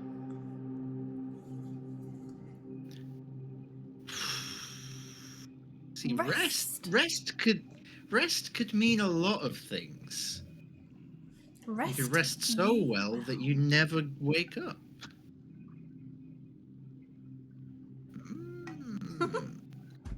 I'm going to let chat decide. Come on, chat. Sit on the chair. My fate is in your hands. Sit in the chair or leave it, yeah? Leave it, yeah? I'm sure it's fine.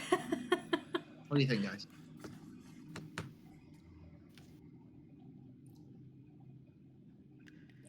Move along.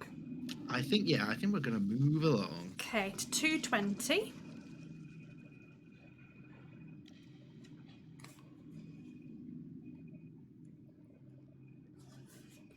Oh, Ravenbear says rest, or too late now.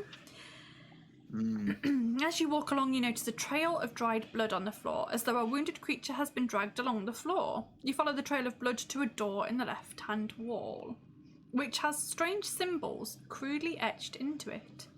Whoever was wounded must have been dragged into the room or corridor on the other side of the door. You press your ear to the door and you hear the sound of someone moaning in pain. Would you like to open the door or continue up the corridor? Let's open the door. Open the door, 277.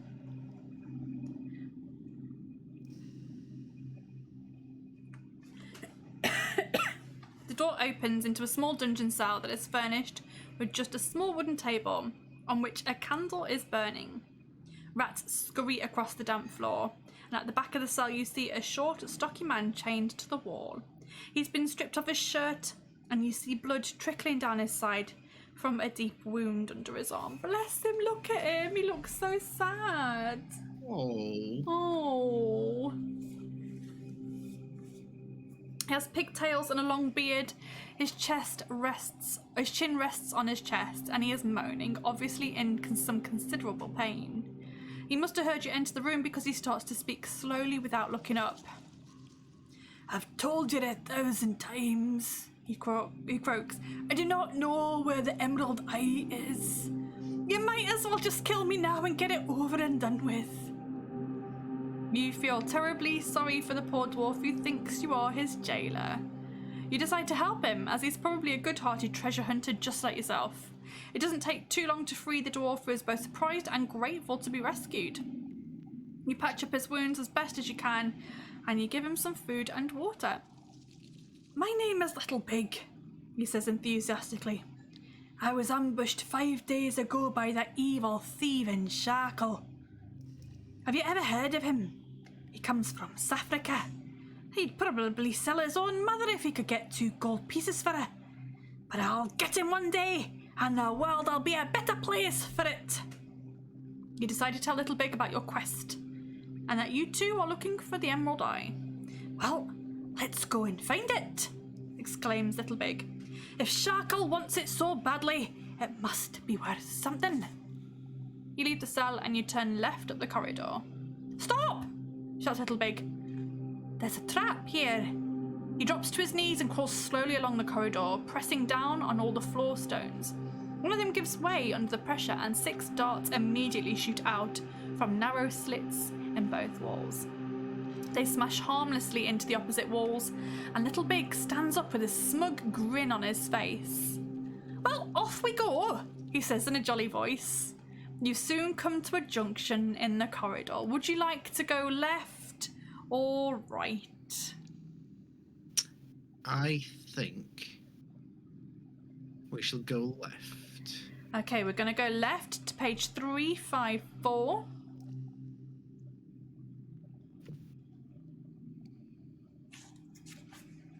The dimly lit passageway stretches into the distance for as far as you can see.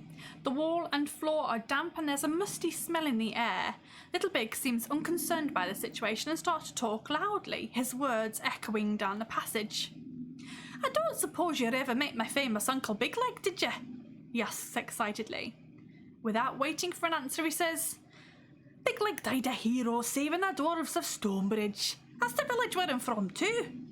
It's just north of where we are now in Darkwood Forest, or as some would call it, the Forest of Doom.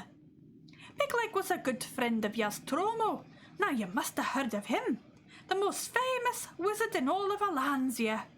Anyway, Little Pig stops talking mid-sentence when you see something on fire flying down the corridor towards you at high speed.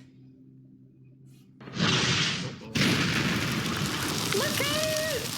Screams Little Big and pushes you against the wall. The fireball flies past you and you watch it explode at the end of the passage. Missed! I can't believe it! Shouts a man in a gruff voice. You look ahead again to see a man in purple robes appear out of the smoke with his arms pointing at you.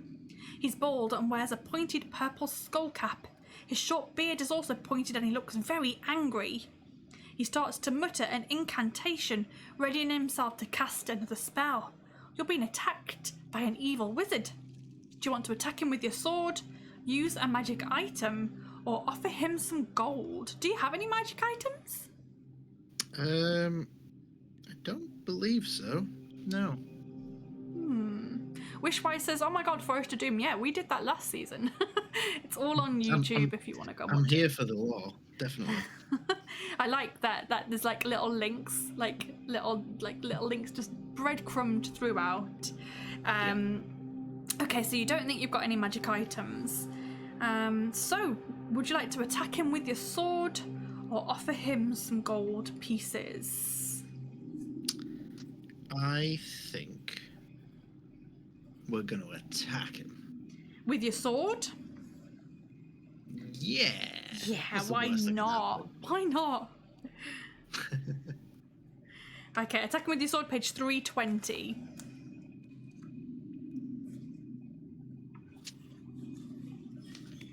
Little Big is still without a weapon, so you must fight the wizard on your own. As you close in on him, he releases another fireball.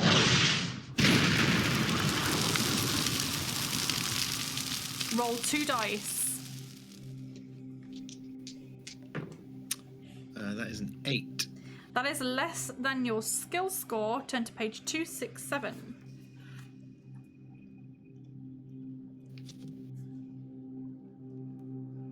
Miraculously, the second fireball misses you by centimeters.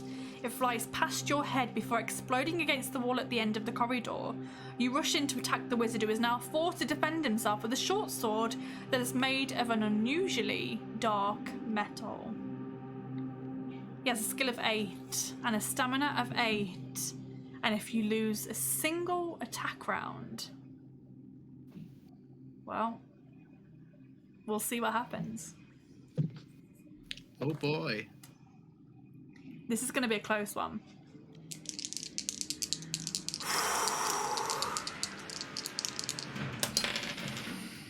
An 18 to start. Okay, no pressure.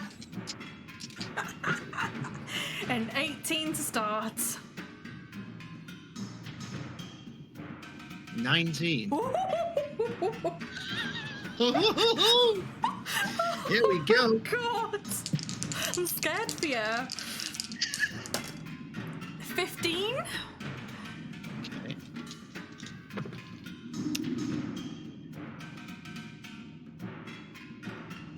Hang on. 17. Oh. He's on 4 stamina. You need to hit him 2 more times. 16. These are high rolls. Come on.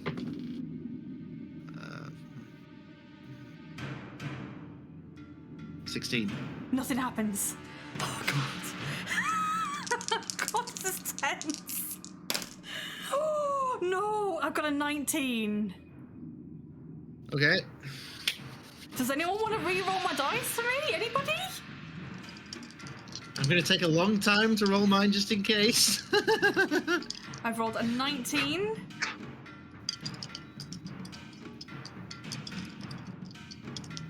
Any takers? No re-rolls coming in, guys. No re-rolls coming in. Use your channel points. There we go. Wishwise and Case the Joint have asked to re-roll. There we go. Okay, we're re-rolling.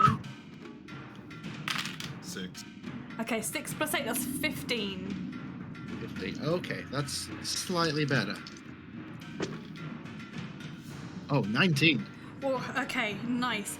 And now we have got a roll from Wishwise and a re-roll. So we're going to roll this one.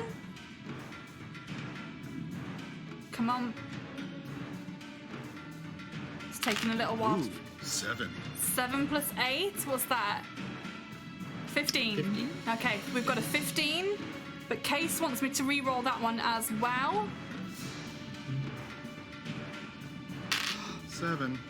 7 plus 8, so that's 15 again. Okay, so you need to beat your 15. So all those re-rolls have been accounted for. Thanks, guys. Okay. 15. 20. And that was perfectly queued up for the music as well. What a crescendo. Wow. Okay, the wizard has been defeated. Oh my god.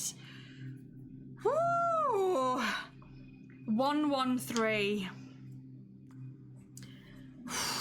Jesus, that was tense.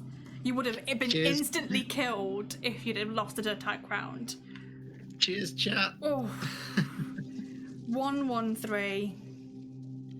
You find a velvet bag concealed inside the evil wizard's robes. Inside the bag, you find 5 gold pieces, a gold ring with a turquoise stone set in it, and a small wasp made of coloured glass. You pocket the gold pieces, so you pocket 5 gold pieces. And you say to Little Big, do you think this is a magic ring? And Little Big frowns and says, I'm sure it is, but I've no idea what it does. Maybe if you put it on, we'll be attacked by a swarm of wasps. You can't expect a nice gift from an evil wizard. Do you want to try on the ring? Do you want to break the glass wasp? Or would you rather leave all of the items and continue walking on up the passageway? I'd like to put the ring on. Put the ring on, page 72. Actually, before you do anything, I'm going to save. Just in case. You never know. You never know. You never know. So your skill is 9. What's your stamina, please? Stamina is 18. Okay, luck is 7. Provisions? Provision 6. Okay.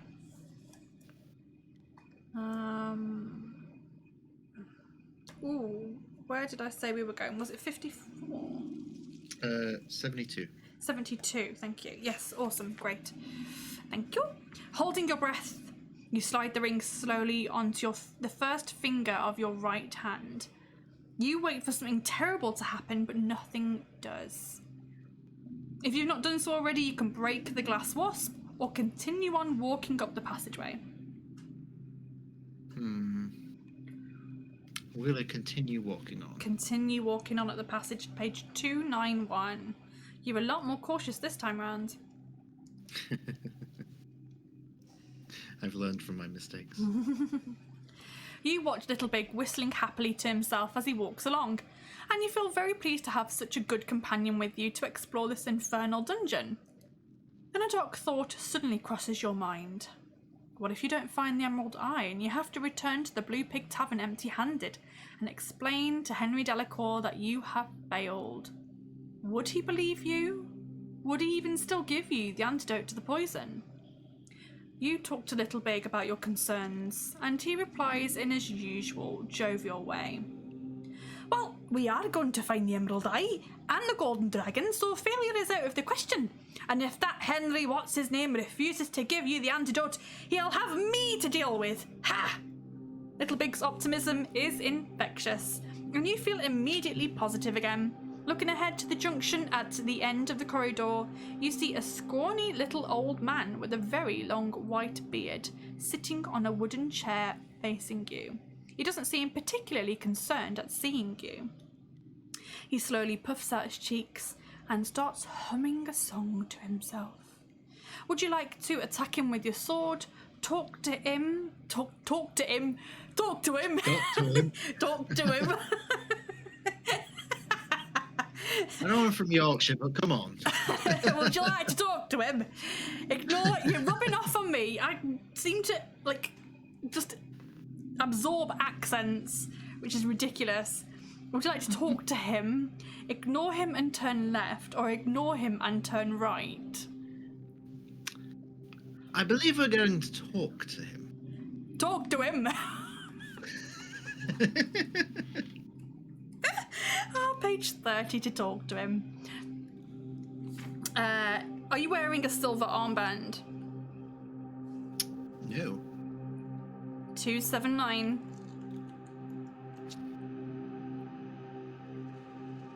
You walk up to the old man, and he leaps up into the air and instantly metamorphoses into a horrific beast, 3 meters high and covered in scaly black skin. Steam hisses from his nostrils, and a terrible stench of sulphur belches out of his fanged mouth. It has a large horned head and hands that end in hooks. It has cloven hooves and a long, vivid red tail. For a moment you're in shock as the hell demon lashes out at you with his iron-like claws. Lose 4 stamina points. 4? That's 4. rude. You reel back from the blow, and you hear Little Big shouting something from behind you. You only catch 2 words: wavy blade, and they puzzle you. Suddenly, the words start to make sense. Do you have a crysknife? Nope. You do not have a crysknife. Turn to page 371.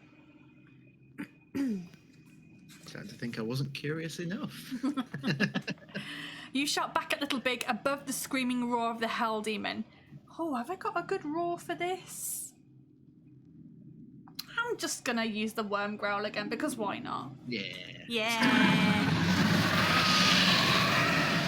I don't have a crysknife!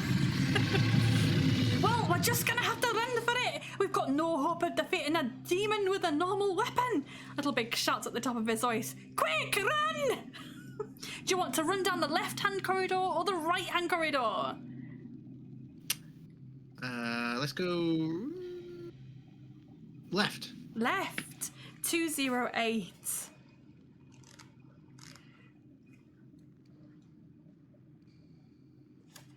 You run past the hell demon as it lashes out at you with its claws and catches you in the midriff. Are you wearing any chainmail? Nope. You lose another 4 stamina from the deep gash that is now in your stomach. If you're still alive, you summon all your remaining energy and you run for your life. It's page 169. Little Big notices something on the floor and runs ahead to investigate. It's a large stone chest, some 2 meters long, with a very heavy-looking lid. Funny place to leave this, Little Big says, stating the blindingly obvious. I wonder what's inside. Do you want to try and lift off the lid of the chest, or walk on? Let's lift the lid off the chest. Lift the lid, page 35.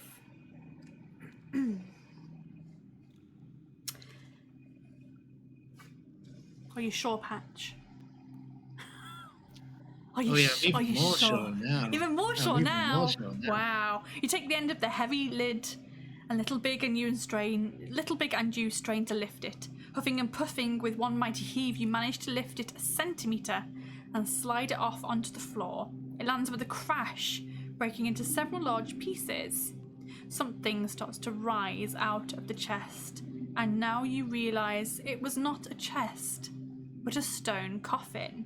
An armoured skeleton with a golden crown on its skull steps out of the coffin, brandishing a long sword. Edged weapons like swords and daggers do little to harm skeletons. You will only cause it to lose 1 stamina point during a successful attack round. But you have 2 attacks, one for you and one for Little Big, who somehow seems to have found a weapon from somewhere. Hey. Yeah, and picks up a very long stick. So I think we said that Little Big, it doesn't say it here, but much later in the book, you find out that Little Big has actually got a skill of 8. So you're going to roll twice. You're going to roll once for yourself and once for Little Big. You can add 8 to his skill score. But the Skeleton King has a skill of 9 and a stamina of 7, and every time you hit it successfully, you'll only do 1 damage, unfortunately. So let us get into battle.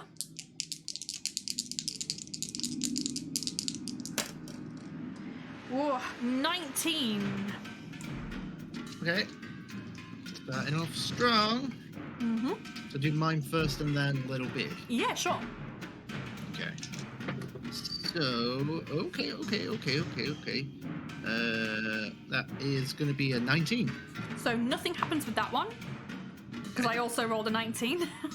Does little big hit? Little big. No. Little big got 12. Bless him. Bless him, bless him, bless him. Okay, let's go again. No. 12 from me. Okay, that is going to be a 14 from me. Okay, so it's gone down by 1. Does little big also land a hit? Yes, with a 15. Nice. So the skeleton is now on 5 stamina. 16 this time. Okay. That is a 15 from... 15? Is that right? Hang on. Yes, 15 from me. Okay, so I actually hit you because I rolled a 17. So that hits you for 2. Okay. Does little big manage to land a hit on the skeleton king? 16. I rolled a 17, so no dice again, no damage. Woof. It's a tough one. 14. Okay. You've got a chance. 16. 16. So you land a hit.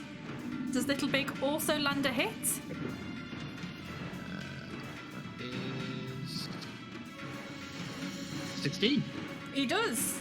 Okay, so the skeleton king has a stamina of 3 at the moment.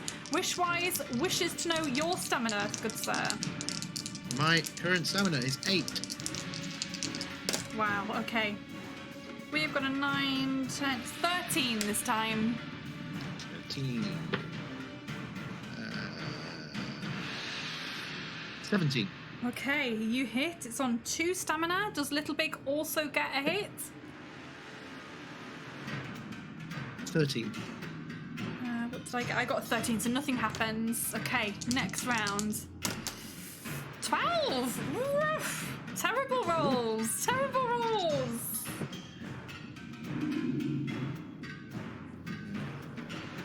$16. Okay, it's on 1 health. Can little big finish it off? Come on, little big. Come on, little big. You've got to beat a 12. 14. 14. You finish it off. It's dead. Hey. Oh, amazing. Right, we're going to call that a save point there. Also, welcome in, Pamplemousse Press. That's my other half there. Welcome in. Okay, if you win, turn to page 399. And you've made it to 1 hour. Oh, I didn't. I thought I'd paused that. I'll call that 1 hour, 5 minutes. 7 seconds. That's fine. Okay, you've got a skill of 9. Stamina is... Stamina is 8. Luck is 7. 6 provisions still? Yes, I'm about to use some. You may. I think that's a good idea. Yeah, you may want to use some. I'm going to head on over to... I'm going to use 2, so that's going to bring me to 4 provisions and up to 16. Wonderful. Okay, you step over the broken bones of the skeleton king and you look inside the coffin. There's a lot of dirt and debris, but also something that looks very interesting. It's a golden orb that has 2 bands of diamond-shaped mother of pearl running around it. If you want to pick up the orb, you can, or you can leave it where it is and walk on.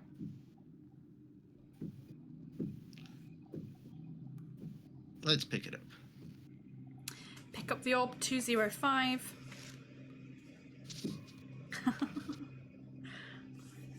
Ravenbez is very concerned about feeding you, making sure you've got enough provisions. It's very kind. You lift it you lift it carefully out of the coffin and are surprised to hear soft music coming from it. You put the orb down on the floor and the music stops. It starts again when you lift it up. You hand it to Little Big. It's the orb of Sirenscape. Sirenscape. It is, indeed. You said that right. You did, yes, you did. Second time. It's a problem I have had for a long time.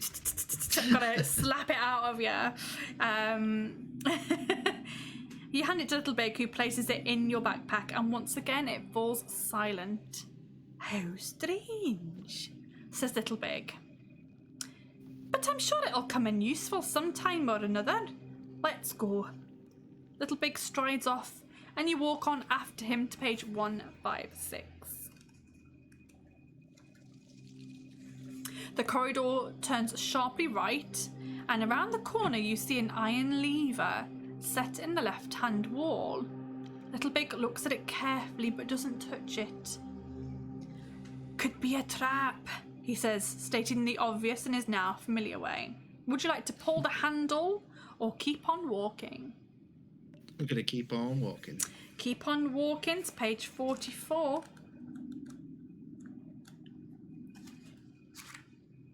You walk along briskly, and suddenly you hear the faint sound of stone grating against stone.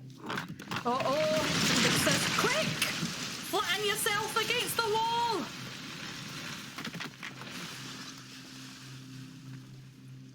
Four square sections of the ceiling drop to the floor with a great crashing sound. Test your luck. Now, you do only have a luck of 7. So...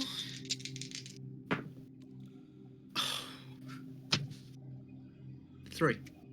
Oh, bugger. I thought you'd been unlucky. Your luck goes down to 6. But you are lucky. Page 33. Ooh.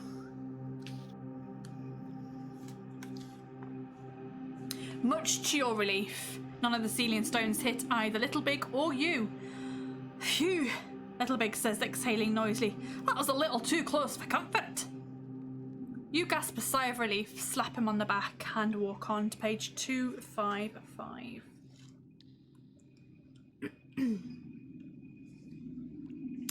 The corridor turns sharply right again, and you see a rough hole in the left-hand wall, just big enough for you to climb through.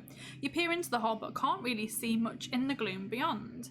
Little Big grabs a flaming torch from its holder on the wall and thrusts it through the hole to reveal a small cave that has been carved out of the rock. Its rough walls are covered with strange drawings and symbols. There are also some chains attached to the wall. Would you like to climb through the hole and into the cave, or rather press on?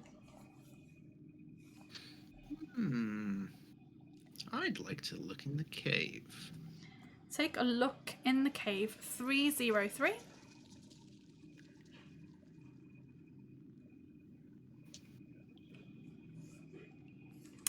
As Little Big gets closer to the writing on the wall, he starts to chuckle to himself. I think this cave used to be an old prison cell, Little Big says. All of these symbols are written in dwarf, and they poke fun at the half-orc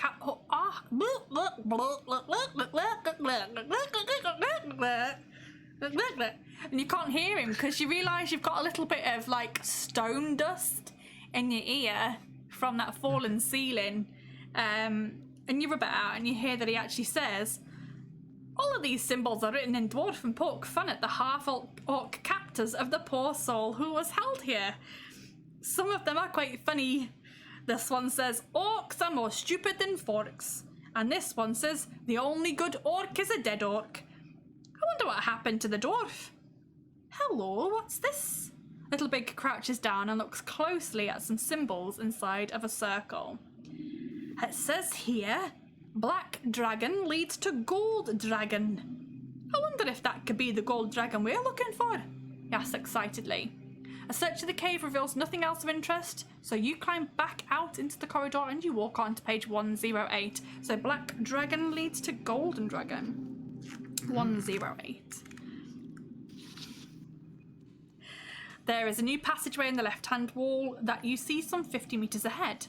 A hooded figure wearing dark robes suddenly appears from around the corner, carrying a black sack over his shoulder. In his right hand you see a long dagger. The figure catches sight of you, stops in his tracks, turns and runs back from where he came. Hey, come back! Little Big shouts, his cries echoing down the corridor, but the hooded figure does not return. You decide to give chase, and you turn left down the new corridor to page 224.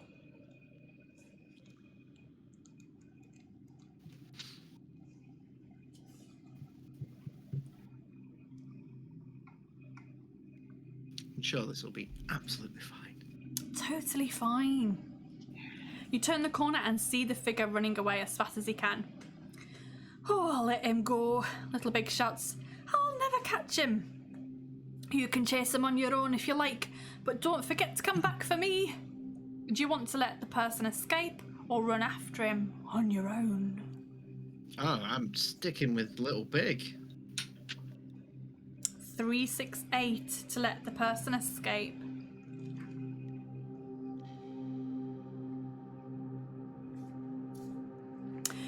Two minutes later, Little Big gets very excited when he sees two symbols scratched on the left-hand wall. Secret door, he says proudly. That's what it says. A secret door right here. Watch this. He taps the symbols with his fingertips and suddenly a door appears in the wall. It opens by itself into a room that looks well equipped for comfort. There are chairs and a table, two beds, shelves piled high with food, water, books, and even sheepskin rugs to cover the stone floor. It's a secret door then, Little Big says proudly. It was built so the dwarves in danger could hide and rest, but I haven't seen this one before. I don't know about you, but I'm tired and very hungry. It must be getting late and I could do with a good sleep. You know, I really could do with a good sleep.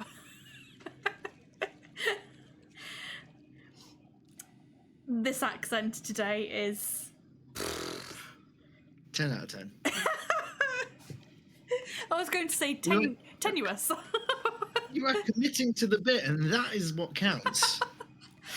And if you would like to sleep in the dwarf den, you can, or you can keep on walking. Let's sleep in the dwarf den. I'm curious. 1, 2, 3. In the safety of the den, you relax and share tales of adventure with Little Big over plates piled high with delicious food. When you can eat no more, you flop onto your bed and you sink into a deep sleep, dreaming as always of the golden dragon. Many hours later, you wake up feeling strong and full of energy. Add 4 stamina points. Oh, that brings me back to max. That will bring you back to max. Oh, awesome. Little Big is already sitting at the table eating another plate full of food. I wonder if it's breakfast or dinner time, he asks with his cheeks bulging. I've completely lost track of time in this dungeon, so I'm having breakfast and dinner. Or you can manage at this point as an apple that you eat whilst having a good look around the den. A wooden box that has been tucked under one of the beds looks intriguing. You pull it out and open it to find an old hand-drawn map of a dungeon. It shows a section of corridor that ends at a junction where a white star is marked in chalk on the wall. An arrow pointing to the right-hand corridor has the word life written under it. And an arrow pointing to the left-hand corridor has the word death written underneath it. You fold up the map, place it in your pocket, and tell Little Big it's time to go. Leaving the den, you turn left, and we're going to call that a save point as well, because that's a really good place to save it there. Yeah.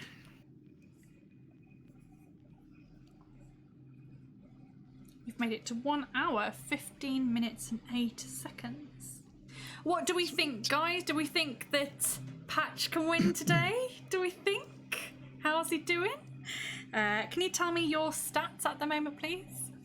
So, my skill is 9, my stamina is 18, and my luck is 6. How many provisions do you have left? 4. 4. Okie dokie.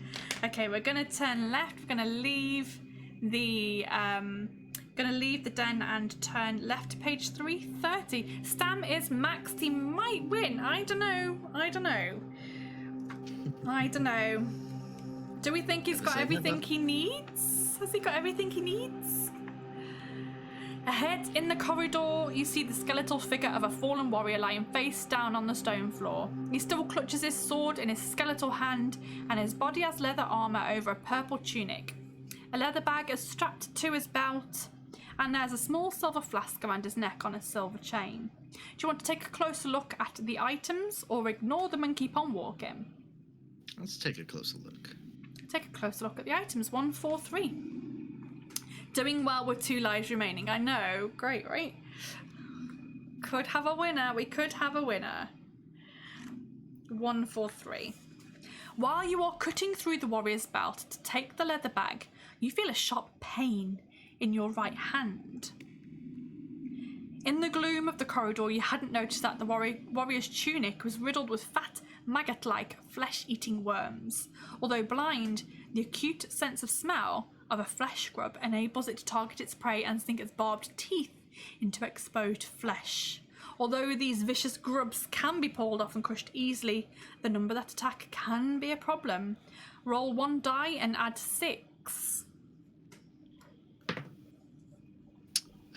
Total of 8. That is the total number of flesh grubs that attack you. Oh. Now roll 2 dice to determine how many you kill. So you could kill them all in one, maybe? 7. There's 1 remaining. 2, 7, 1. It's always 1, isn't there? Always 1. For each flesh grub that is still remaining and alive, lose 1 stamina point. Oh, that's not bad. Roll 2 dice again to determine how many of the remaining grubs you kill this time. I think it's pretty certain you're going to kill them all. I don't know about this one. Ooh. Oh, God. It's all come down to this. Oh, What did you get? 11. Oh! 11. I think you just about managed to kill it. Turn to 102. Satisfied that there are no more grubs hidden in the warrior's tunic, you decide what to do now. Would you like to open the leather bag, uncork the silver flask, take the sword, or leave everything and walk on? What do we think?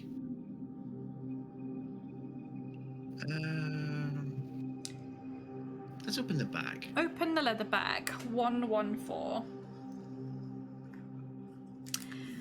Wish-wise, I'd love to show you guys my dice rolls, but it would just take up a lot of space on the screen, and I also don't know how I would get Patch's dice rolls into the overlay. So I could probably do it, given an extended period of time of setup, because I have several cameras.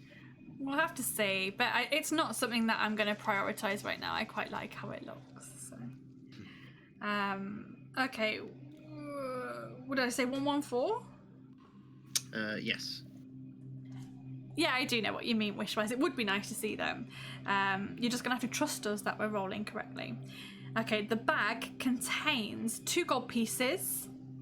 There's quite a lot here, so I'll go through it all. There's 2 gold pieces, a small copper bowl, a long tooth, a scroll, a wooden catapult, and 3 lead balls. You decide to keep the gold and the catapult, so you now have 2 more gold, a wooden catapult. Would you like to take a look at the scroll? If you would rather not look at it, you can uncork the flask, or take the sword, or disregard all of the items and walk on. Let's take a look at the scroll. Take a look at the scroll, page 16.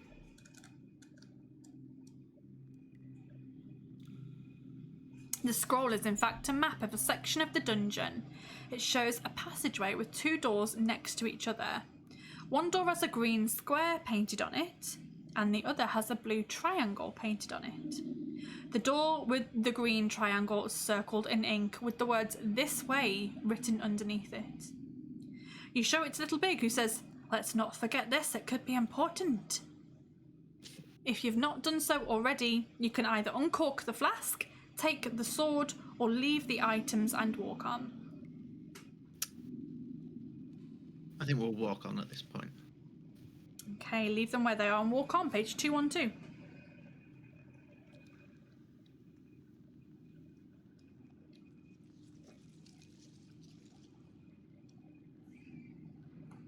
You soon arrive.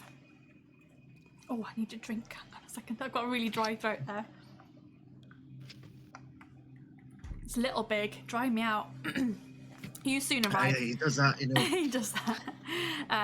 Yeah, you've been very lucky with scrolls. I'm very surprised your scroll isn't full of a curse words or traps. Well, one of them was. That was the one that you found in the sandpit with the book. But in terms of scrolls, yeah, you've been very lucky. You soon arrive at a wooden trapdoor in the floor. While you stand guard, Little Big lifts the trapdoor by its iron ring, and a horrible stench wafts up into your nostrils, making you feel quite ill. Stone steps lead down into the gloom below, from where you can hear a faint hissing sound. Do you want to go down the steps, or close the trapdoor and walk on? Oh, I can't resist temptation. I want to see what it is. I'm going down the steps. You're going to go down the steps to page 197. Oh boy.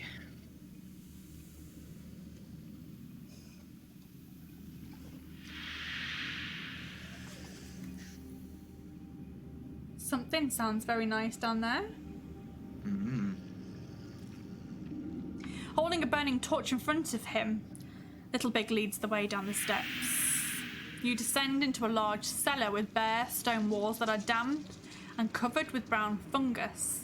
The floor has large patches of sticky green slime covering it, and old bones and skulls are everywhere. The hissing sound grows louder, and suddenly the most hideous creature you have ever seen steps slowly into view. Its shape is humanoid, but large and blubbery. Foul green slime drips from sores on its repulsive body.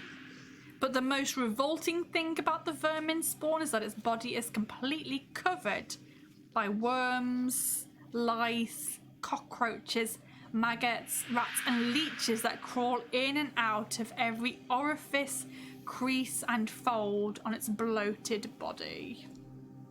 Thanks, I hate it. Oh boy. Hello, boy. friend.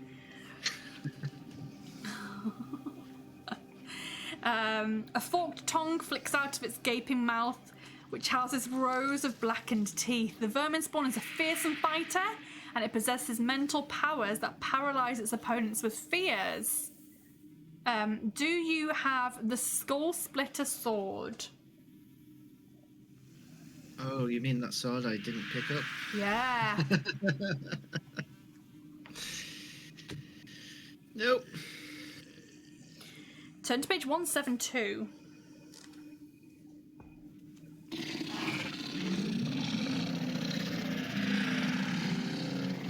As the vermin spawn gets closer, you feel almost paralyzed by fear.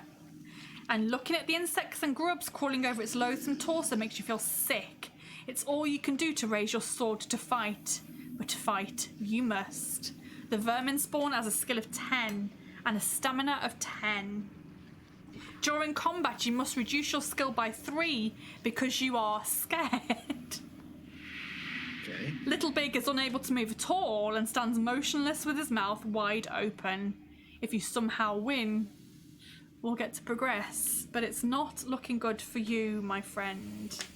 Let us get into battle with the vermin spawn. Skill of 10. Stamina of 10. Let's do it. 17.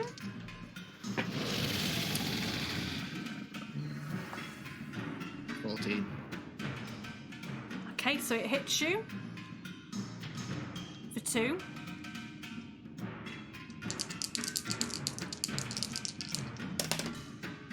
$14.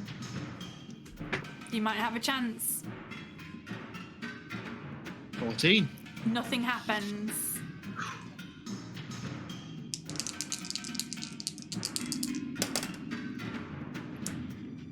16.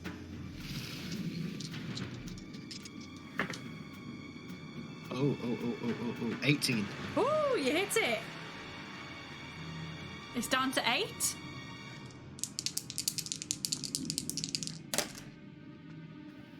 $17.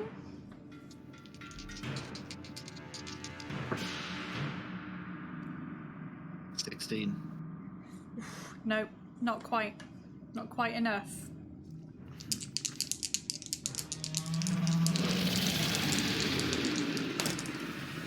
$18. I don't think I can roll that high. I don't think you can. I'll try. You can try. 16 again. No.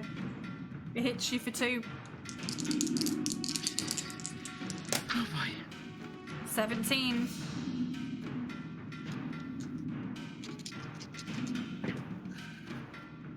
$16 again. Almost. It hits you for 2. What's your stamina looking like? 9. Okay. 17 again.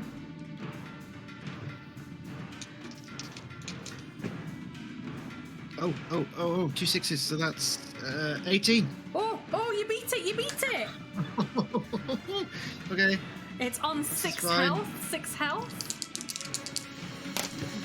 Oh, I don't think you can beat this. I'm sorry. 21. Nope. No, there's no way. do that. Just take the damage. Take the damage, boy. Does anyone want to re-roll my dice? No? 14. Come on, you can do this. Okay. 14. Okay.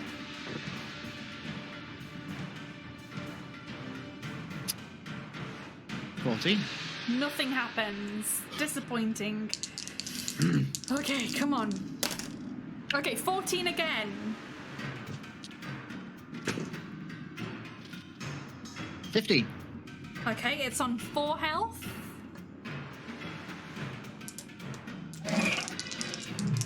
Oof. You really hurt him there. Oh no! Double ones! Oh, I got okay. a 12. Come on. 14. Okay, it's on 2 health. 1 more hit. Come on, you can do this. 15. Roll Vicky's dice. Case wants to roll my dice. 6. 6, so 16. Oh.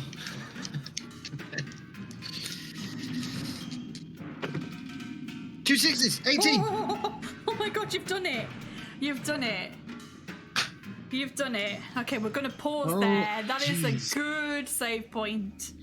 Okay, whew, Christ. If you somehow manage to win, page 380. So despite being terrified and Little Big being no help at all, you manage to defeat the vermin spawn. 1 hour, 28, 37 seconds. Oh my goodness. Okay, right, what are your stats at the moment, please? You can put your skill back up. You're not afraid anymore. Okay. Yeah, so skill 9, stamina 7. I'm going to fix that in a hot second. Luck 6, and 4 provisions. Okay. Oh, gosh, I got so excited then. I was like, oh my gosh, is he going to do it? I'm going to eat 2 more provisions. You go for it. Which is going to bring me back up to... Hang on. Oh, hang on. No, I'm going to have 3. 3 provisions. Woof, okay, that's a lot. I need to be... We've got to get back up. The hideous beast slumps forwards and lands face first into a shallow pool of its own disgusting slime. All the insects and worms start to jump or crawl off its body as it starts to shrivel, hissing and steaming until it dissolves into a sticky black mound of jelly. An acrid ammonia-like smell from the steam rising from the jelly fills your nostrils. This is the most disgusting stench I've ever smelt in my life, says Little Big, holding his nose. Let's get out out of here before our lungs collapse. Do you want to leave the cellar and continue your quest, or search the cellar? I mean, we went to all this trouble. We've got to try and search it. 2:30. Hello, welcome in, Leo. How you doing? 2:30. There is nothing of interest in the cellar, but you find an iron door in the far corner. It's not locked, but it is very heavy and difficult to open due to its rusted hinges. Do you want to try to open it fully, or leave the cellar and continue along the corridor above? You've come this far. Yeah, let's try. 104. Let's give it a go. You both heave on the door with all your might. It opens slowly, with its hinges squeaking noisily in protest. But you find yourself in a cold, dark room that has a marble plinth in the middle. On top of the plinth is a large ball made of green glass. Little Big walks up to it, but you warn him against touching it in case it's a trap. I think there's something inside the glass ball, he says, peering at it closely. I'm just going to touch it with my dagger. Do you want to let Little Big touch the glass ball, leave the cellars and return to the corridor above, or look for something else in the room? I'm going to look for something else first. 68. A thorough search of the room reveals nothing more than a bone charm on a leather cord. There are symbols etched on the charm, but neither you nor Little Big understand their meaning. Do you want to put the charm around your neck? Otherwise, you can put it in your pocket and let Little Big touch the glass ball with his dagger, or leave the cellars and return to the corridor above. Oh boy. I'm going to put it around my neck. Put it around your neck. 324. Oh, thank you for the follow, Scarlett. I'm so looking forward to playing with you in the one shot. Half expecting something terrible to happen, you grimace as you slide the cord over your head, but nothing happens, and you look around to see Little Big still staring at the glass ball. Do you want to let him touch it with his dagger, or leave the cellars and return to the corridor above? It's so shiny and sparkly. All right, Little Big, you got this. Touch it with his dagger? Yeah. 386.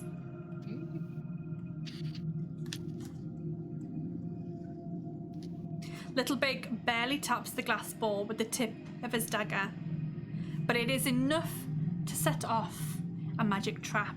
The ball cracks open and the iron door slams shut with a loud bang, and you hear an unnerving, grating sound and realise with horror that two of the walls are slowly closing in on you.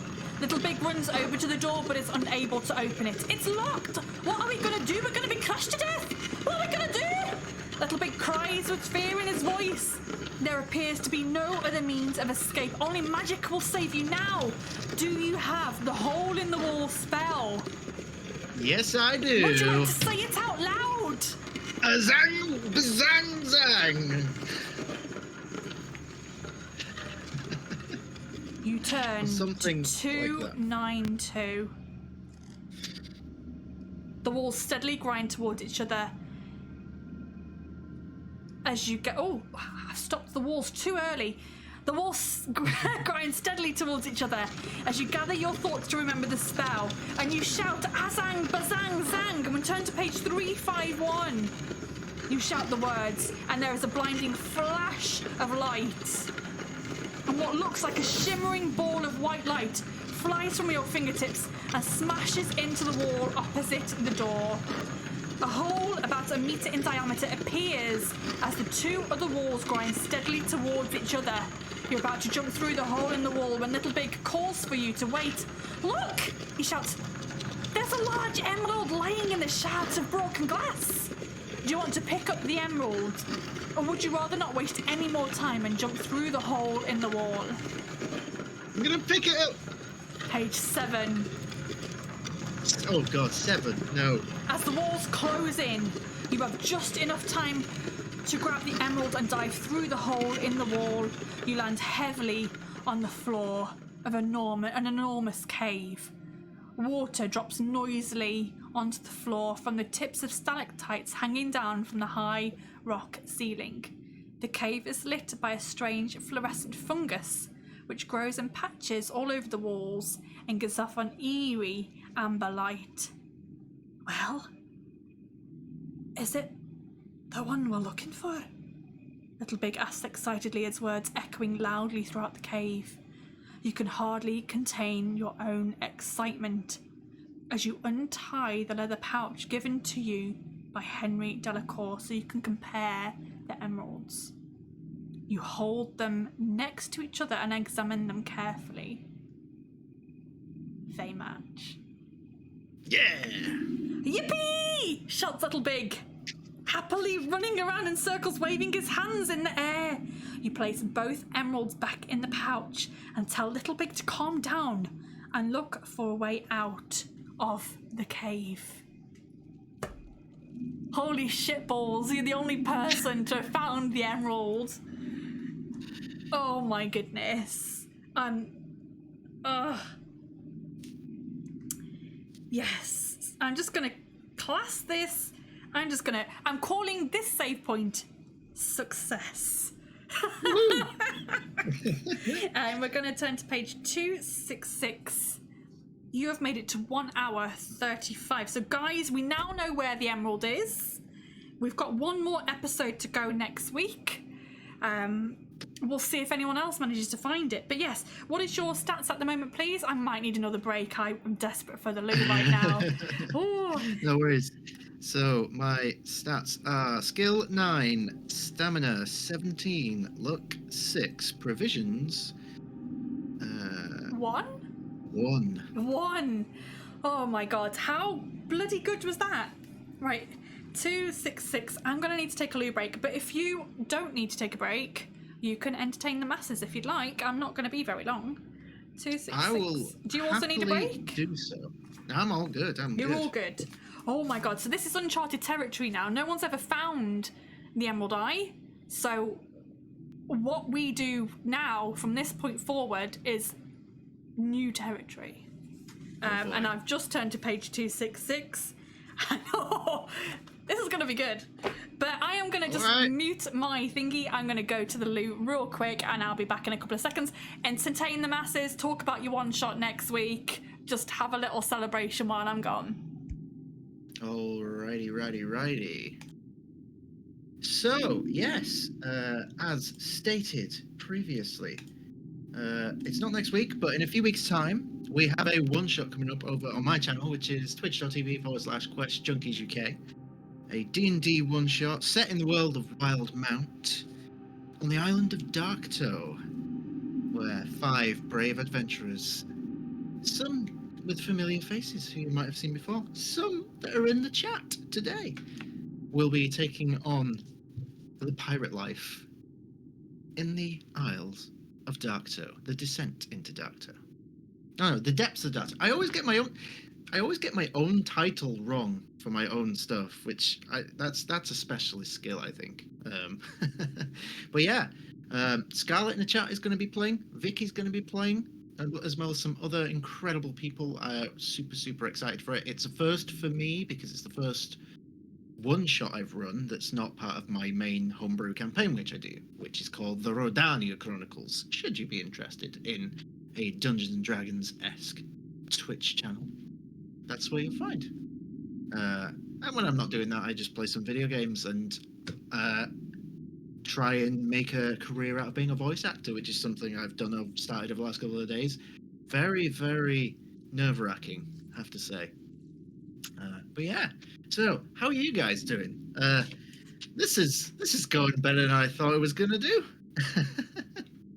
But yeah, thanks for all stopping by so far. It's good to meet y'all, and I hope this will not be my only appearance on this series. Perhaps in subsequent seasons, maybe I'll come back and try to replicate some of the luck that I've had today. I'm not so sure that it can be replicated. This seems like a one-off. I'm never this lucky. But yeah, it's good to. It's good. Have we found the emerald? I did not see that happening. And I shall now hand you back over to our gracious host. Oh, how was that? Oh my goodness, I cannot believe you found the emerald. I'm so happy. Someone had to. Right, now we're in uncharted territory. We don't know where we're going or what we're doing. Fab, what did you talk about? What did you talk about while I was gone? I just told everyone about the one shot we've got coming up and stuff like that. About what I do on Twitch. Yeah. Cool. Amazing. Right, let's dive back in, shall we? Let's do it. Doing very well. You could be the only person to win this if your stats are on your side.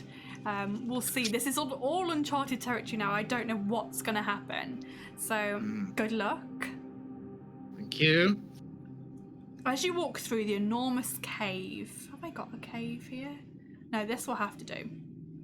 As you walk through the enormous cave, you see what appears to be a large boulder, some 3 meters high.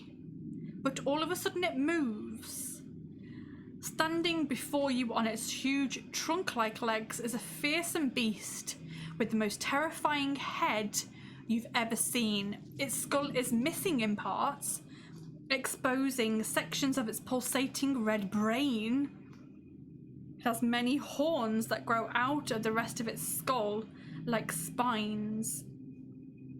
Its teeth are long and sharp, its nose is flat and dripping, and its 2 eyes are tiny and close together. It looks like this. If you're struggling to imagine that, that's okay. That's what you're looking at, yeah.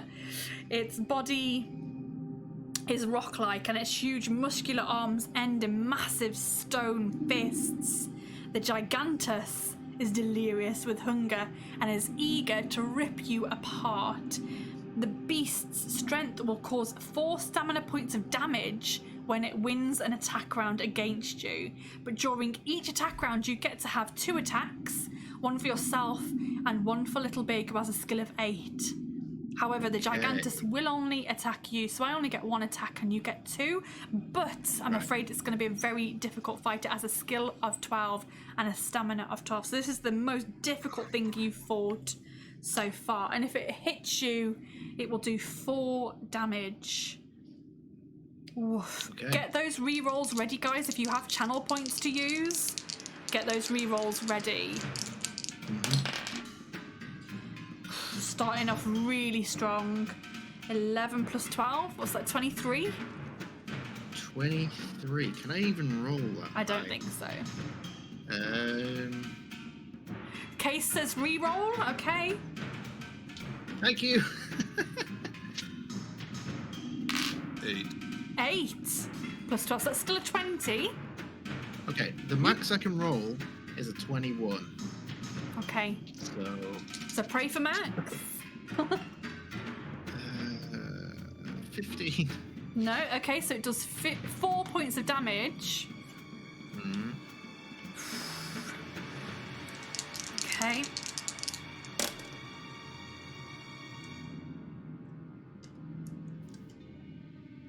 $21.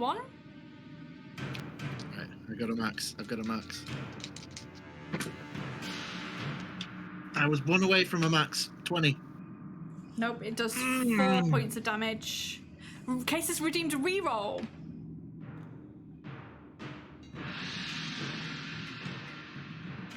Uh-oh, 7. 7. That's 19. So you beat 20. it. You beat it. Thank you. Cases, please try not to need more than 50 rerolls. Keith has got all the channel points. Oh boy. 7 again, so 19 from me. Nope. 19. Oh, okay, nothing happens.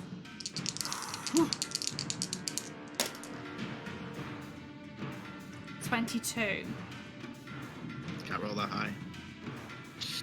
I'll roll in case anyone wants to. Let's see if a do reroll thing. comes in. Oh. Reroll? 15. 8. That's still a 20.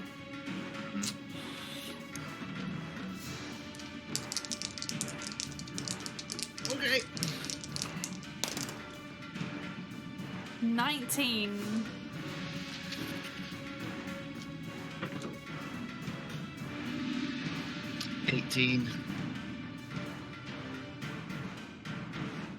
Oh, shit, we've not been rolling for Little Big. Oh. Bollocks. Okay, so we need to do like 4 rolls for Little Big. Well, Okay. I need to re-roll that one anyway. Okay, do that. 7. Oh, it was the same. Yeah, same. Oh, Raven Right. Bears, I forgot about Little Big. Crikey, Nora. Right, let's get some hits You in might- for Little Big. You might have saved this. I have been rolling really... Let's just... I don't know. Do we start again? Maybe, I don't know. Do we start again? Let chat decide.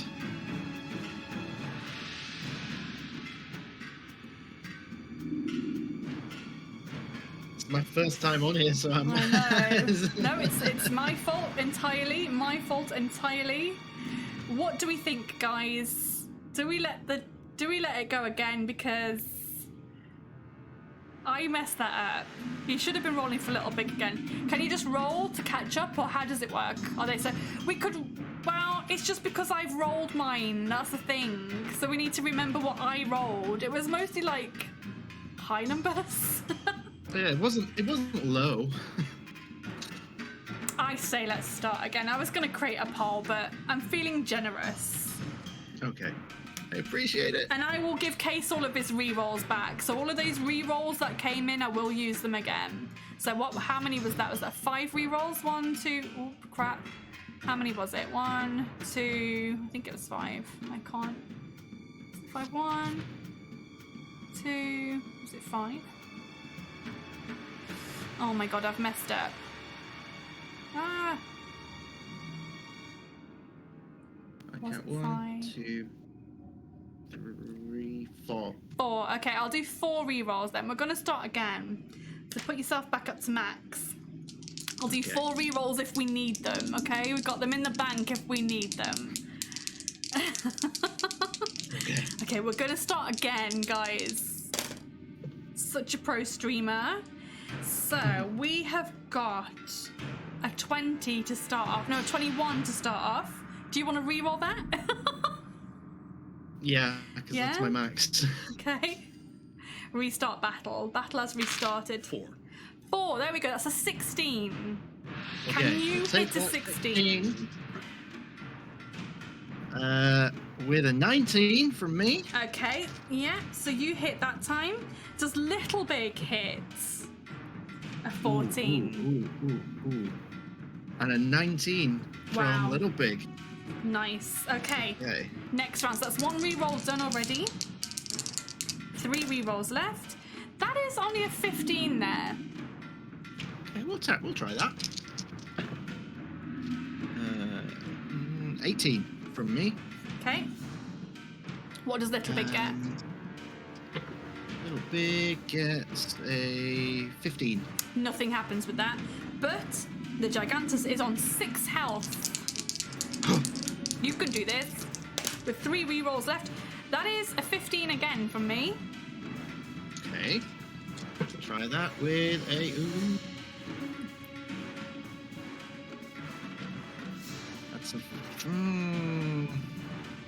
That's a 14 from me. I'll take it. Okay. And Does Little Big get in a hit? Hang on. do maths all of a sudden. And 14 from Little Big. Nobody hits. Okay, nobody hits. Okay, next up. Oh, okay, 18, so that's a 20. Do you want to re-roll? Yeah, let's re-roll that one. 9. That's worse. Oh. So How worse? 21. 21. Okay. Okay. I need 2 6s. 2 6s! No! I love these dice! So that is the same though, isn't it? So that meets it, so nothing happens. That's better than Taking death. 4 damage, yeah. But I don't think Little Big can roll that high. No, he can't. He gets 18. That's okay. No. All right. So you've had 2 re-rolls, 2 left. That's only a 16 there. I only rolled a 4, so. Oh.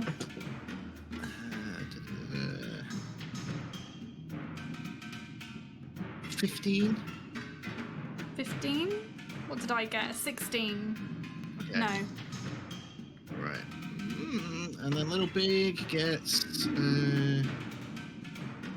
No, he's gonna miss. That's. Oh man. Okay, let's go again.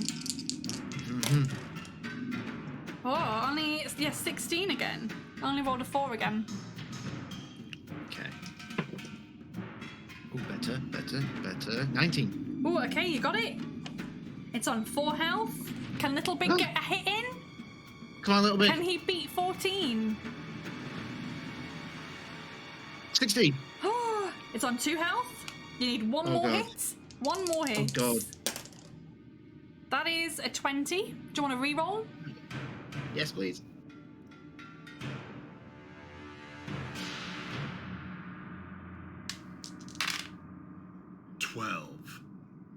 You might want to re-roll that. Re-roll. 5. Okay, so 17. Ubermut's Okay. also sent in another re-roll. Are you happy with that? Are you happy with 17? What was that? So I rolled a 5. I'm gonna try the 17. Okay, 17.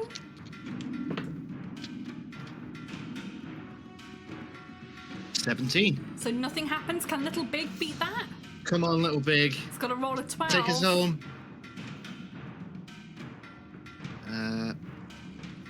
18. What did I roll? Did I roll a 17? I think so. I did, didn't I? I rolled a 17, so he got an 18. Little Big's finished him off.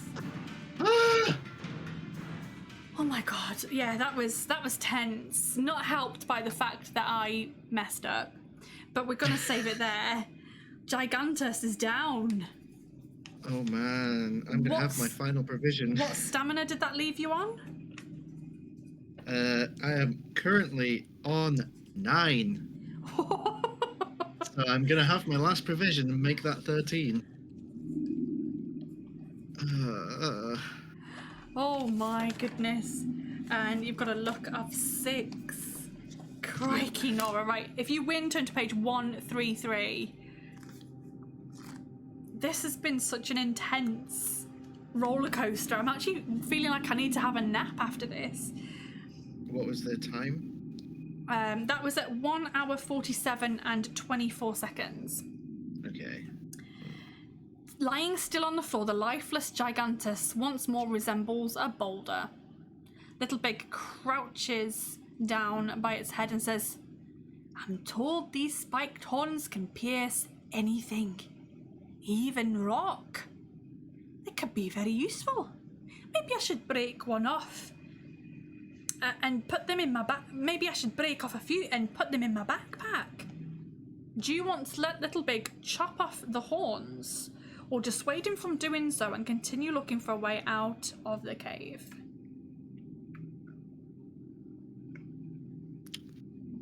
I'll let him do it, because he got the final blow. I'm going to let him.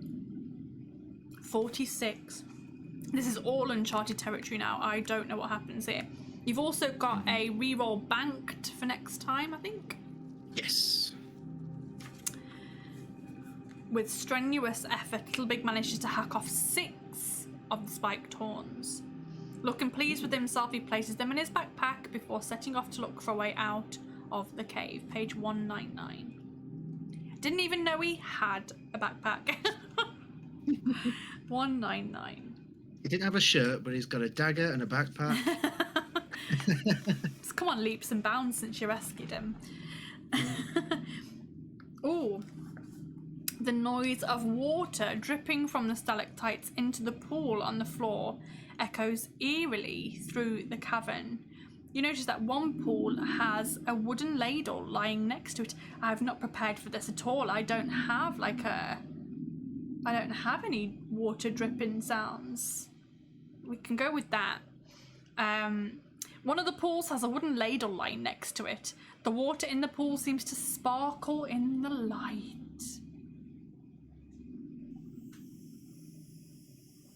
Would you like to drink the water or keep on walking? I'm gonna have a taste. Have a little drinky drink. 150. Now I really can't help you because I have no idea what happens in here. No one can help you. I don't think I can help me. The water has a metallic taste, but is nevertheless quite refreshing. You can add 1 stamina point. Ooh, I'll take it. Strangely, your eyesight seems to have improved.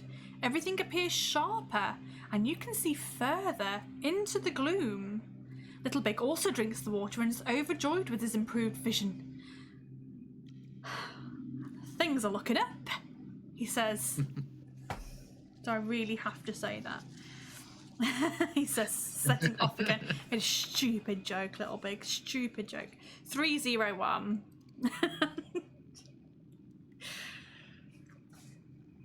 Walking along, you hear a new sound echoing through the cavern. Oh my god. Is that what I hear, or is it?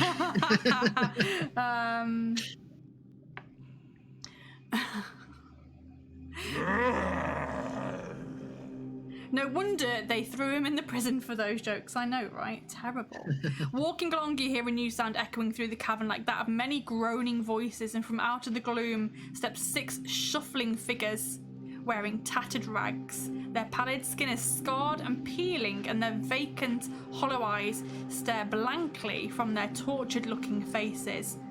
Suddenly animated by your presence, the zombies lurch forward with their clawed hands outstretched. If you have a ring of zombie control, do you have a ring of zombie control? I have a ring of some sort. I have gold ring. I don't think it's a ring of zombie control. If you do not have the ring, you can either fight the zombies or try to run for it. I think we're going to try and run. Page 78 to try and run from it. Oh, crikey.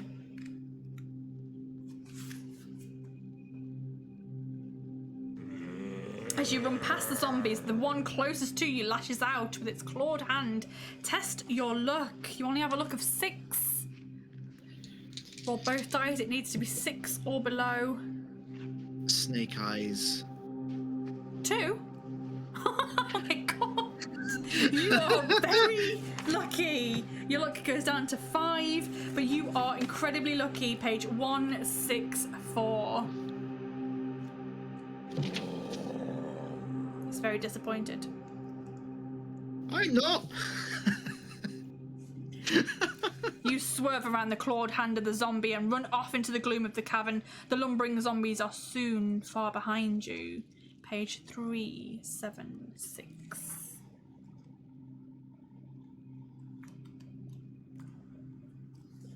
You reach the far side of the cavern, where you see a staircase that's been roughly cut into the wall, rising up some 20 meters to an alcove. Looks like this could be our only way out, says Little Big, looking up. Do you want to climb up the staircase, or look for another way out of the cavern? We'll climb up the staircase. 318. The steps that are cut into the wall of the cavern are very narrow, and you have to concentrate so as not to fall. as you reach the top of the steps and the relative safety of the alcove. There is an iron door at the back of the alcove, firmly locked by a padlock. Do you possess a picklock? No. 159.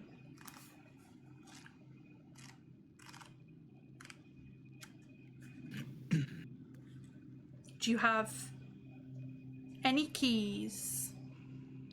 I have 3 keys.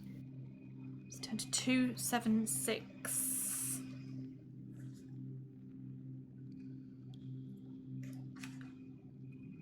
None of the keys that you have fit the rusty old padlock. One of them breaks off in the lock as you try to jam it in and becomes useless. Little Big kicks the door several times in frustration before slumping on the floor, cursing loudly. Suddenly he goes quiet when he sees a piece of paper appear from under the door. He picks it up and reads out the rhyme that says,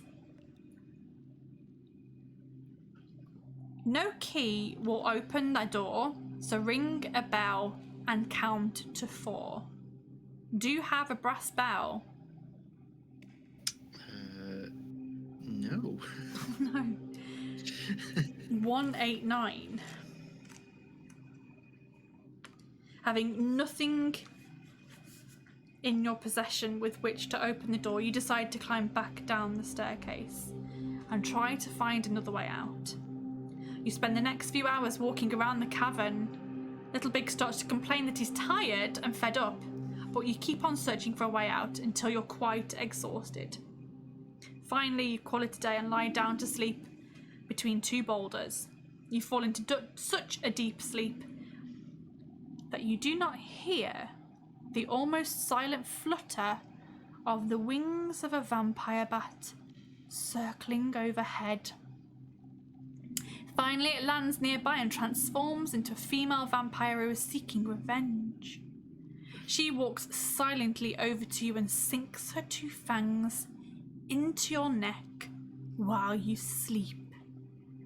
And then she does the same to Little Big. When you wake, both of you will have become vampires, condemned to a shadow life. Your adventure ends here. Ah, joke's on you, I'm poisoned. Oh my goodness! Oh boy. We've never had that end before. Oh my god. Right, you still have a bonus life. And I really don't know where the best place for you to go is. I really don't know. I mean, we can go back to where you defeated the Gigantus, but that leaves you kind of in the same position unless you decide to fight the zombies. That's the only thing you could do different, really. Thing is, if I go back further, I don't know if I can replicate the look that brought me here. Yeah. Yeah, because you'll still have to fight the Gigantus. If you go back to where you just picked up the emerald, you would still have to fight the Gigantus. And we know that wasn't easy. No, it wasn't. I think. So the we will... only thing you can do is try to fight those zombies. Yeah, I think that's what we're going to do. And hope that one of them gives you either a lockpick or a brass bell or something. This could be a total waste of a bonus life. It could. Fight the zombies? Yeah. Okay, I think that's what we're going to do. Gonna go back then 10 minutes to 1 hour 47 and 24 seconds. God, this is really tense. It is. I had not prepared for this. Cases at least will know. Yeah, at least we'll know what happens, right? I'm gonna go to 1 hour 47 minutes and 24 seconds. I mean, you have got further than anybody, so no pressure. No pressure. Right, we're going to go back to page 133. You had a skill of 9. You've come back with full stamina, and you had a luck of 6, but 0 provisions. So I'm going to go back to page 133. This is really, really tense. It is. Oh, okay, lying still on the floor, the lifeless gigantus once more resembles a boulder. Little Big crouches down by its head and says, I'm told these spiked horns can pierce anything, even rock. They could be very useful. Should I just break off a few and put them in my backpack? Do you want to let him chop off the horns or dissuade him from doing so? Yeah, he can do that. He can do it. 46. With strenuous effort, Little Big manages to hack off 6 of the spiked horns. I mean, surely they'd be good for killing zombies, right? You'd hope so. You'd hope so. Looking pleased with himself, he places them in his backpack before setting off to look for a way out of the cave, page 199.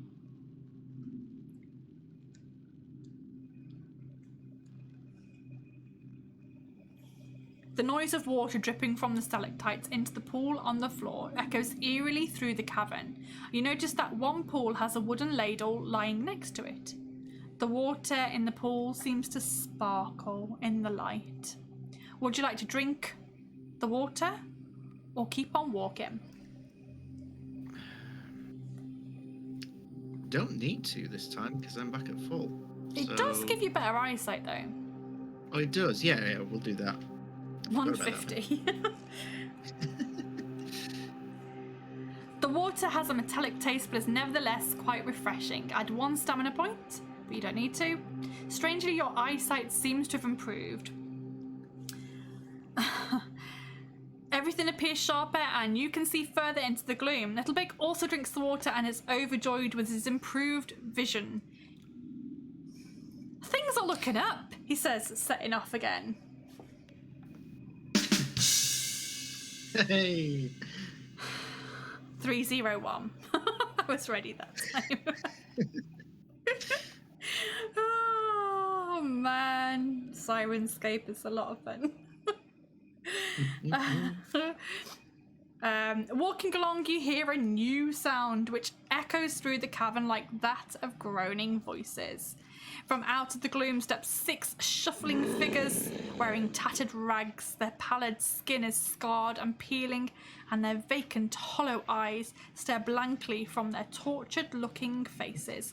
Suddenly animated by your presence, the zombies lurch towards you with their clawed hands outstretched.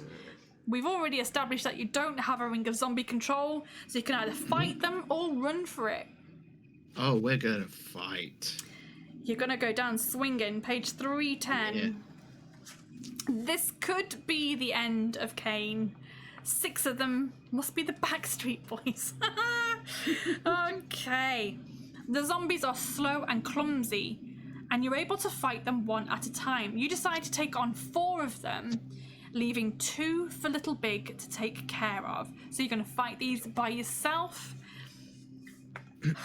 They have a lot of stats. Okay, first one.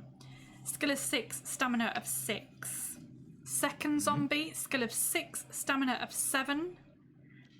Third zombie has a skill of 5, stamina of 7. And the fourth one has a skill of 5 and a stamina of 5. So they're not impossible to beat. And you already have 1 reroll banked. So let's get into battle and see what happens. 15.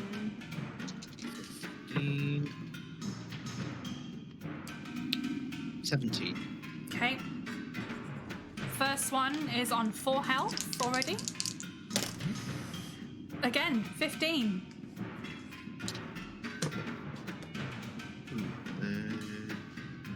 14. Do you want to re-roll or are you happy with taking the damage?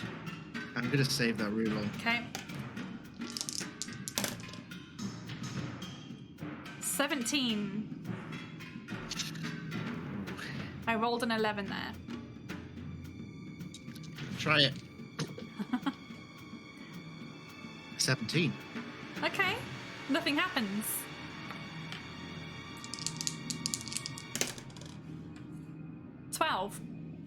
12. That's better. Oh, that's not better. 13. Okay. That first one is on 2 stamina. The other ones are looking hungry. 13.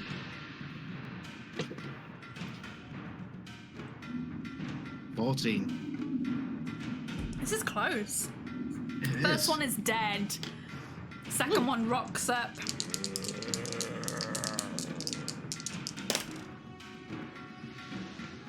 10. Oh, okay. More of those, please.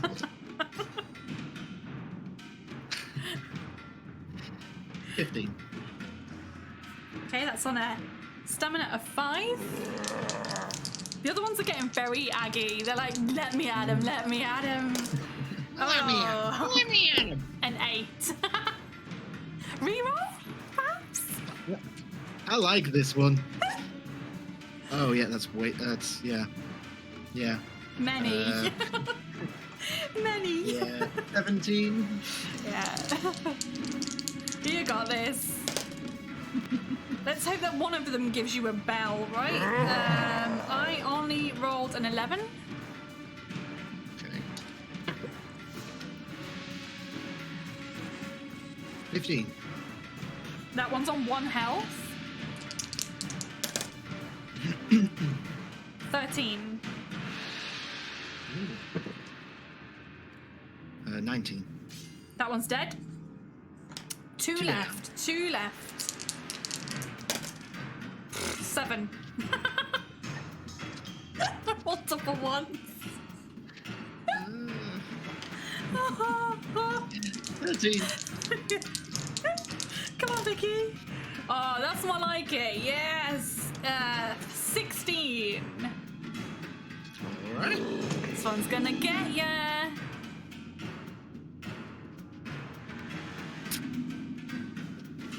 11. Hey guys. Yes. Has a nice little bite.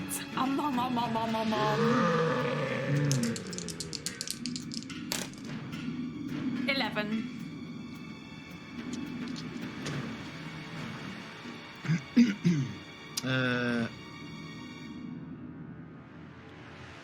17. Okay. It's on 3 health.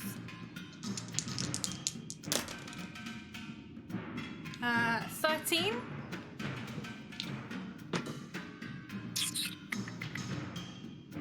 14.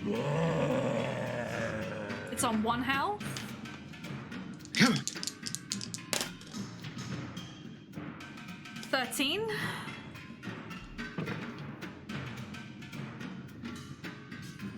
13.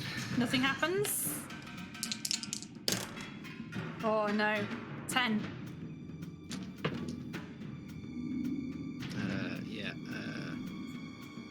17. It's gone. Last one. Last one steps up. Do it. 13.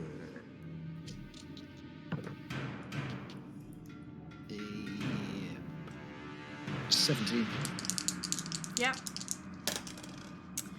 I have got an 11.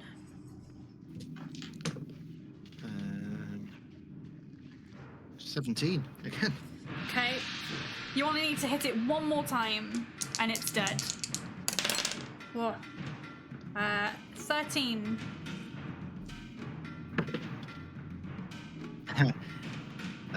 Yeah, that'll do it. What's 13 plus 5? 18. 13 plus 5. Okay. It's gone. It's gone. If you wind into page 178, let's keep that as a save point. Oh, there's no point saving. We're on the bonus life. 178. Let's keep rolling. 178. No more saves. As you draw your sword from the body of the last zombie, you look around to see that Little Big has already dispatched his 2 zombies and is rummaging through their pockets. He finds a leather pouch, which he hands to you. Do you want to open the pouch or walk on? I want to open the pouch. 287. What are you hoping for? Anything. Possibly a bell. The pouch contains a tiny bottle made of purple frosted glass. The bottle has a glass stopper. It's impossible to tell if anything is inside. Do you want to remove the stopper or leave it and walk on? Might as well, now we're here. Let's remove the stopper. Nothing else to lose. 117. This is an amazing run. After removing the stopper, you can see that the bottle contains a clear liquid. You sniff the bottle and smell something that reminds you of almonds. Do you want to drink it or leave it and walk on? Yeah, let's drink it. Found someone's secret stash of amaretto there. Yeah. Ah, drink the liquid, yeah. 328. Although there is less than a thimble full of liquid in the bottle, it's actually enough poison to kill 20 men. It's very quick acting, and you fall over unconscious within seconds of drinking it. There's nothing Little Big can do to save you now. Your adventure ends here. Oh my god! Well then.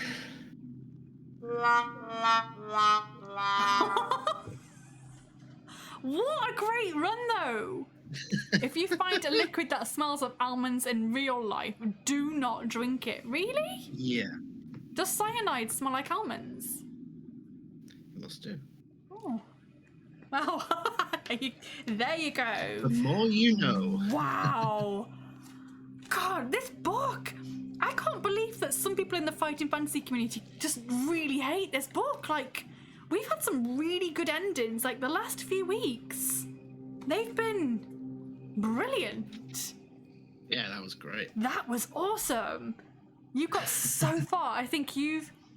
Well, it's hard to tell, actually. I was going to say you've made it the furthest, but we have got people who've made it a bit further than that, but they haven't had the emerald. You're the only person who has found the emerald eye. That's amazing. That is amazing. Wow. Well, how was your first experience of fighting fantasy? It went way better than I expected. Yeah? Did you enjoy it? Oh yeah, it was terrific. I came in with the expectation of like I said before, setting the record for the quickest death. Oh, no, no. you're the only person to find the emerald. Yeah, that's something. That's amazing. That is amazing. Oh man, that has been brilliant. I hope everyone else in the chat enjoyed it as well. I hope everyone watching enjoyed that. That was Quest Junkies' first time playing any fighting fantasy, and you've done really, really well. Thank you very much. Oh man, I'm on a high now, but I do need a nap after this. This is and insane. a stiff drink. Oh, I'm gonna go get myself some amaretto.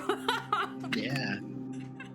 Oh man, how was that for everyone else? Thank you all for contributing the re-rolls and all of that. I hope that if you're here for the first time, I hope that you enjoyed that as much as I did. I love doing this every week. I'm going to take you back to the Blue Pig Tavern because this dungeon music is very intense. Let's go back to the Blue Pig Tavern. Retro Ted, my first stream I've caught, been on edge of seat. Great stream, awesome. Thank you for popping along, and it's great to have you here. Raven Bear says great stream. Thank you. Well, if you enjoyed that, I mean, there's two options for you to get more of me and more of that content. You can go to my YouTube channel and watch the previous episodes if you want to, and the previous seasons if you want to. We've done a couple of seasonal specials as well, so you can watch more of this same content with other adventurers, obviously, on my YouTube, or you can tune in next week, which will be the finale of the season, and we've got another brand new adventurer joining us for that as well. Cool, so I really hope you've enjoyed that. Thank you everyone for coming along, and happy International Game Book Day or weekend. There's like so much more content, and at 6 o'clock, so in an hour and a half, over on the Story Masters Tales, which I will give you a link to. I think I'll probably raid them actually if they're on. At 6 p.m. there is a live read through of House of Hell, which is another fighting fantasy. book. And oh yeah, they are currently talking to John Lunn, who does Spider Mind games, so we're going to go and raid them. So give them a follow while you're over there. At 6 o'clock there's going to be a live playthrough of House of Hell, and it's going to have costumes and set pieces, and it's going to be really cool. So I'm very much excited for that, so I'll see you over there. But for now, let's say goodbye to Quest Junkies. Let everyone know where they can find you and what you're doing next. What are you going to be streaming over the next week or so? Good question. I don't know. I don't have a schedule at the minute that's fixed. That's okay. It's real life's been a bit hectic as of recently, but I'll be doing some sort of gaming streams over the next week. I will be trying to do some D&D as soon as I can. What sort of games do you usually stream on your channel? So I know that you've been doing Bloodborne. That looks Yeah, I've been doing a awesome. lot What of- else have you a been lot of playing recently? Bloodborne What can recently. people expect when they come over to you? Well, Other than a about- jolly good time, of course. jolly good time, of Jolly course. good time. 8:30 this morning, I did receive a PlayStation 5, which I've been trying to get for a long time. Oh So my that's goodness. probably going to feature in some shape or form. That's wicked. But yeah, I do a lot of games like, Bloodborne, Dark Souls, that kind of thing. But I also do like community nights, so we might do something like Fall Guys or Among Us, like the Jackbox party games. I and love stuff like Jackbox. that. So It's great, Jackbox, it's so good. I already had like a few of them, but they did a humble bundle recently, and you could get all of them I for like heard about that, £14. yeah. So I got all of the Jackbox. And we actually played a little game called Push the Button, which is very kind of Among Us-ish. So you're all on a ship, but there's 2 imposters, and you have to do tasks and stuff, but they can hack you when you're doing tasks and make you not see what you're supposed to be doing. So it looks a little sus and a little questionable, but it was really good fun, yeah. And you can accuse each other of being an alien, which is really cool. So I'm probably gonna play some more of that. But yeah, I love a good Jackbox, and I love Among Us. I haven't played Among Us in ages. But yeah, thank you everybody. We're gonna say goodbye to Patch now, and catch him soon. Let's go back to this one here. That was wicked. I'm just gonna say goodbye to Patch because I do need to hop off, so I'm gonna end the call with Patch there. Sorry, Patch. Bye. Just so rude of me. But Patch was a great guest, so I'm hoping that Patch will come back next season. So thank you everyone who's come along for International Game Book Day. I really hope you've enjoyed the show. If it was your first time here as well, I hope you've enjoyed it. I hope that you'll give me a little follow. That would be very nice. And thank you for giving the bonus life as well. That was really Gosh, Jackie's rude. I know, I'm so sorry. You did amazing today though. So yeah, I hope that if you've popped along and enjoyed it, I only give big follows. To Scheidler. Oh, that's fine. Yeah, give me a little follow if you could. A little follow. I'm not bothered about people subscribing. You don't have to subscribe, but I would love to see you here, same time, same place next week. So Saturday, 1 PM BST, for the finale of Eye of the Dragon, and we'll see if anyone can win the book. I really hope they don't. But we've got another newbie on next week. We've got Anxious Aaron on next week, first time guest. So we'll see how they get on. But yeah, I'm just gonna say goodbye to you now. Thanks as always. I'm a mean DM. I am. So I'm just going to do a few thank yous. Thank you to Jonathan Green of Ace Game Books for inviting me to be a part of International Game Book Day.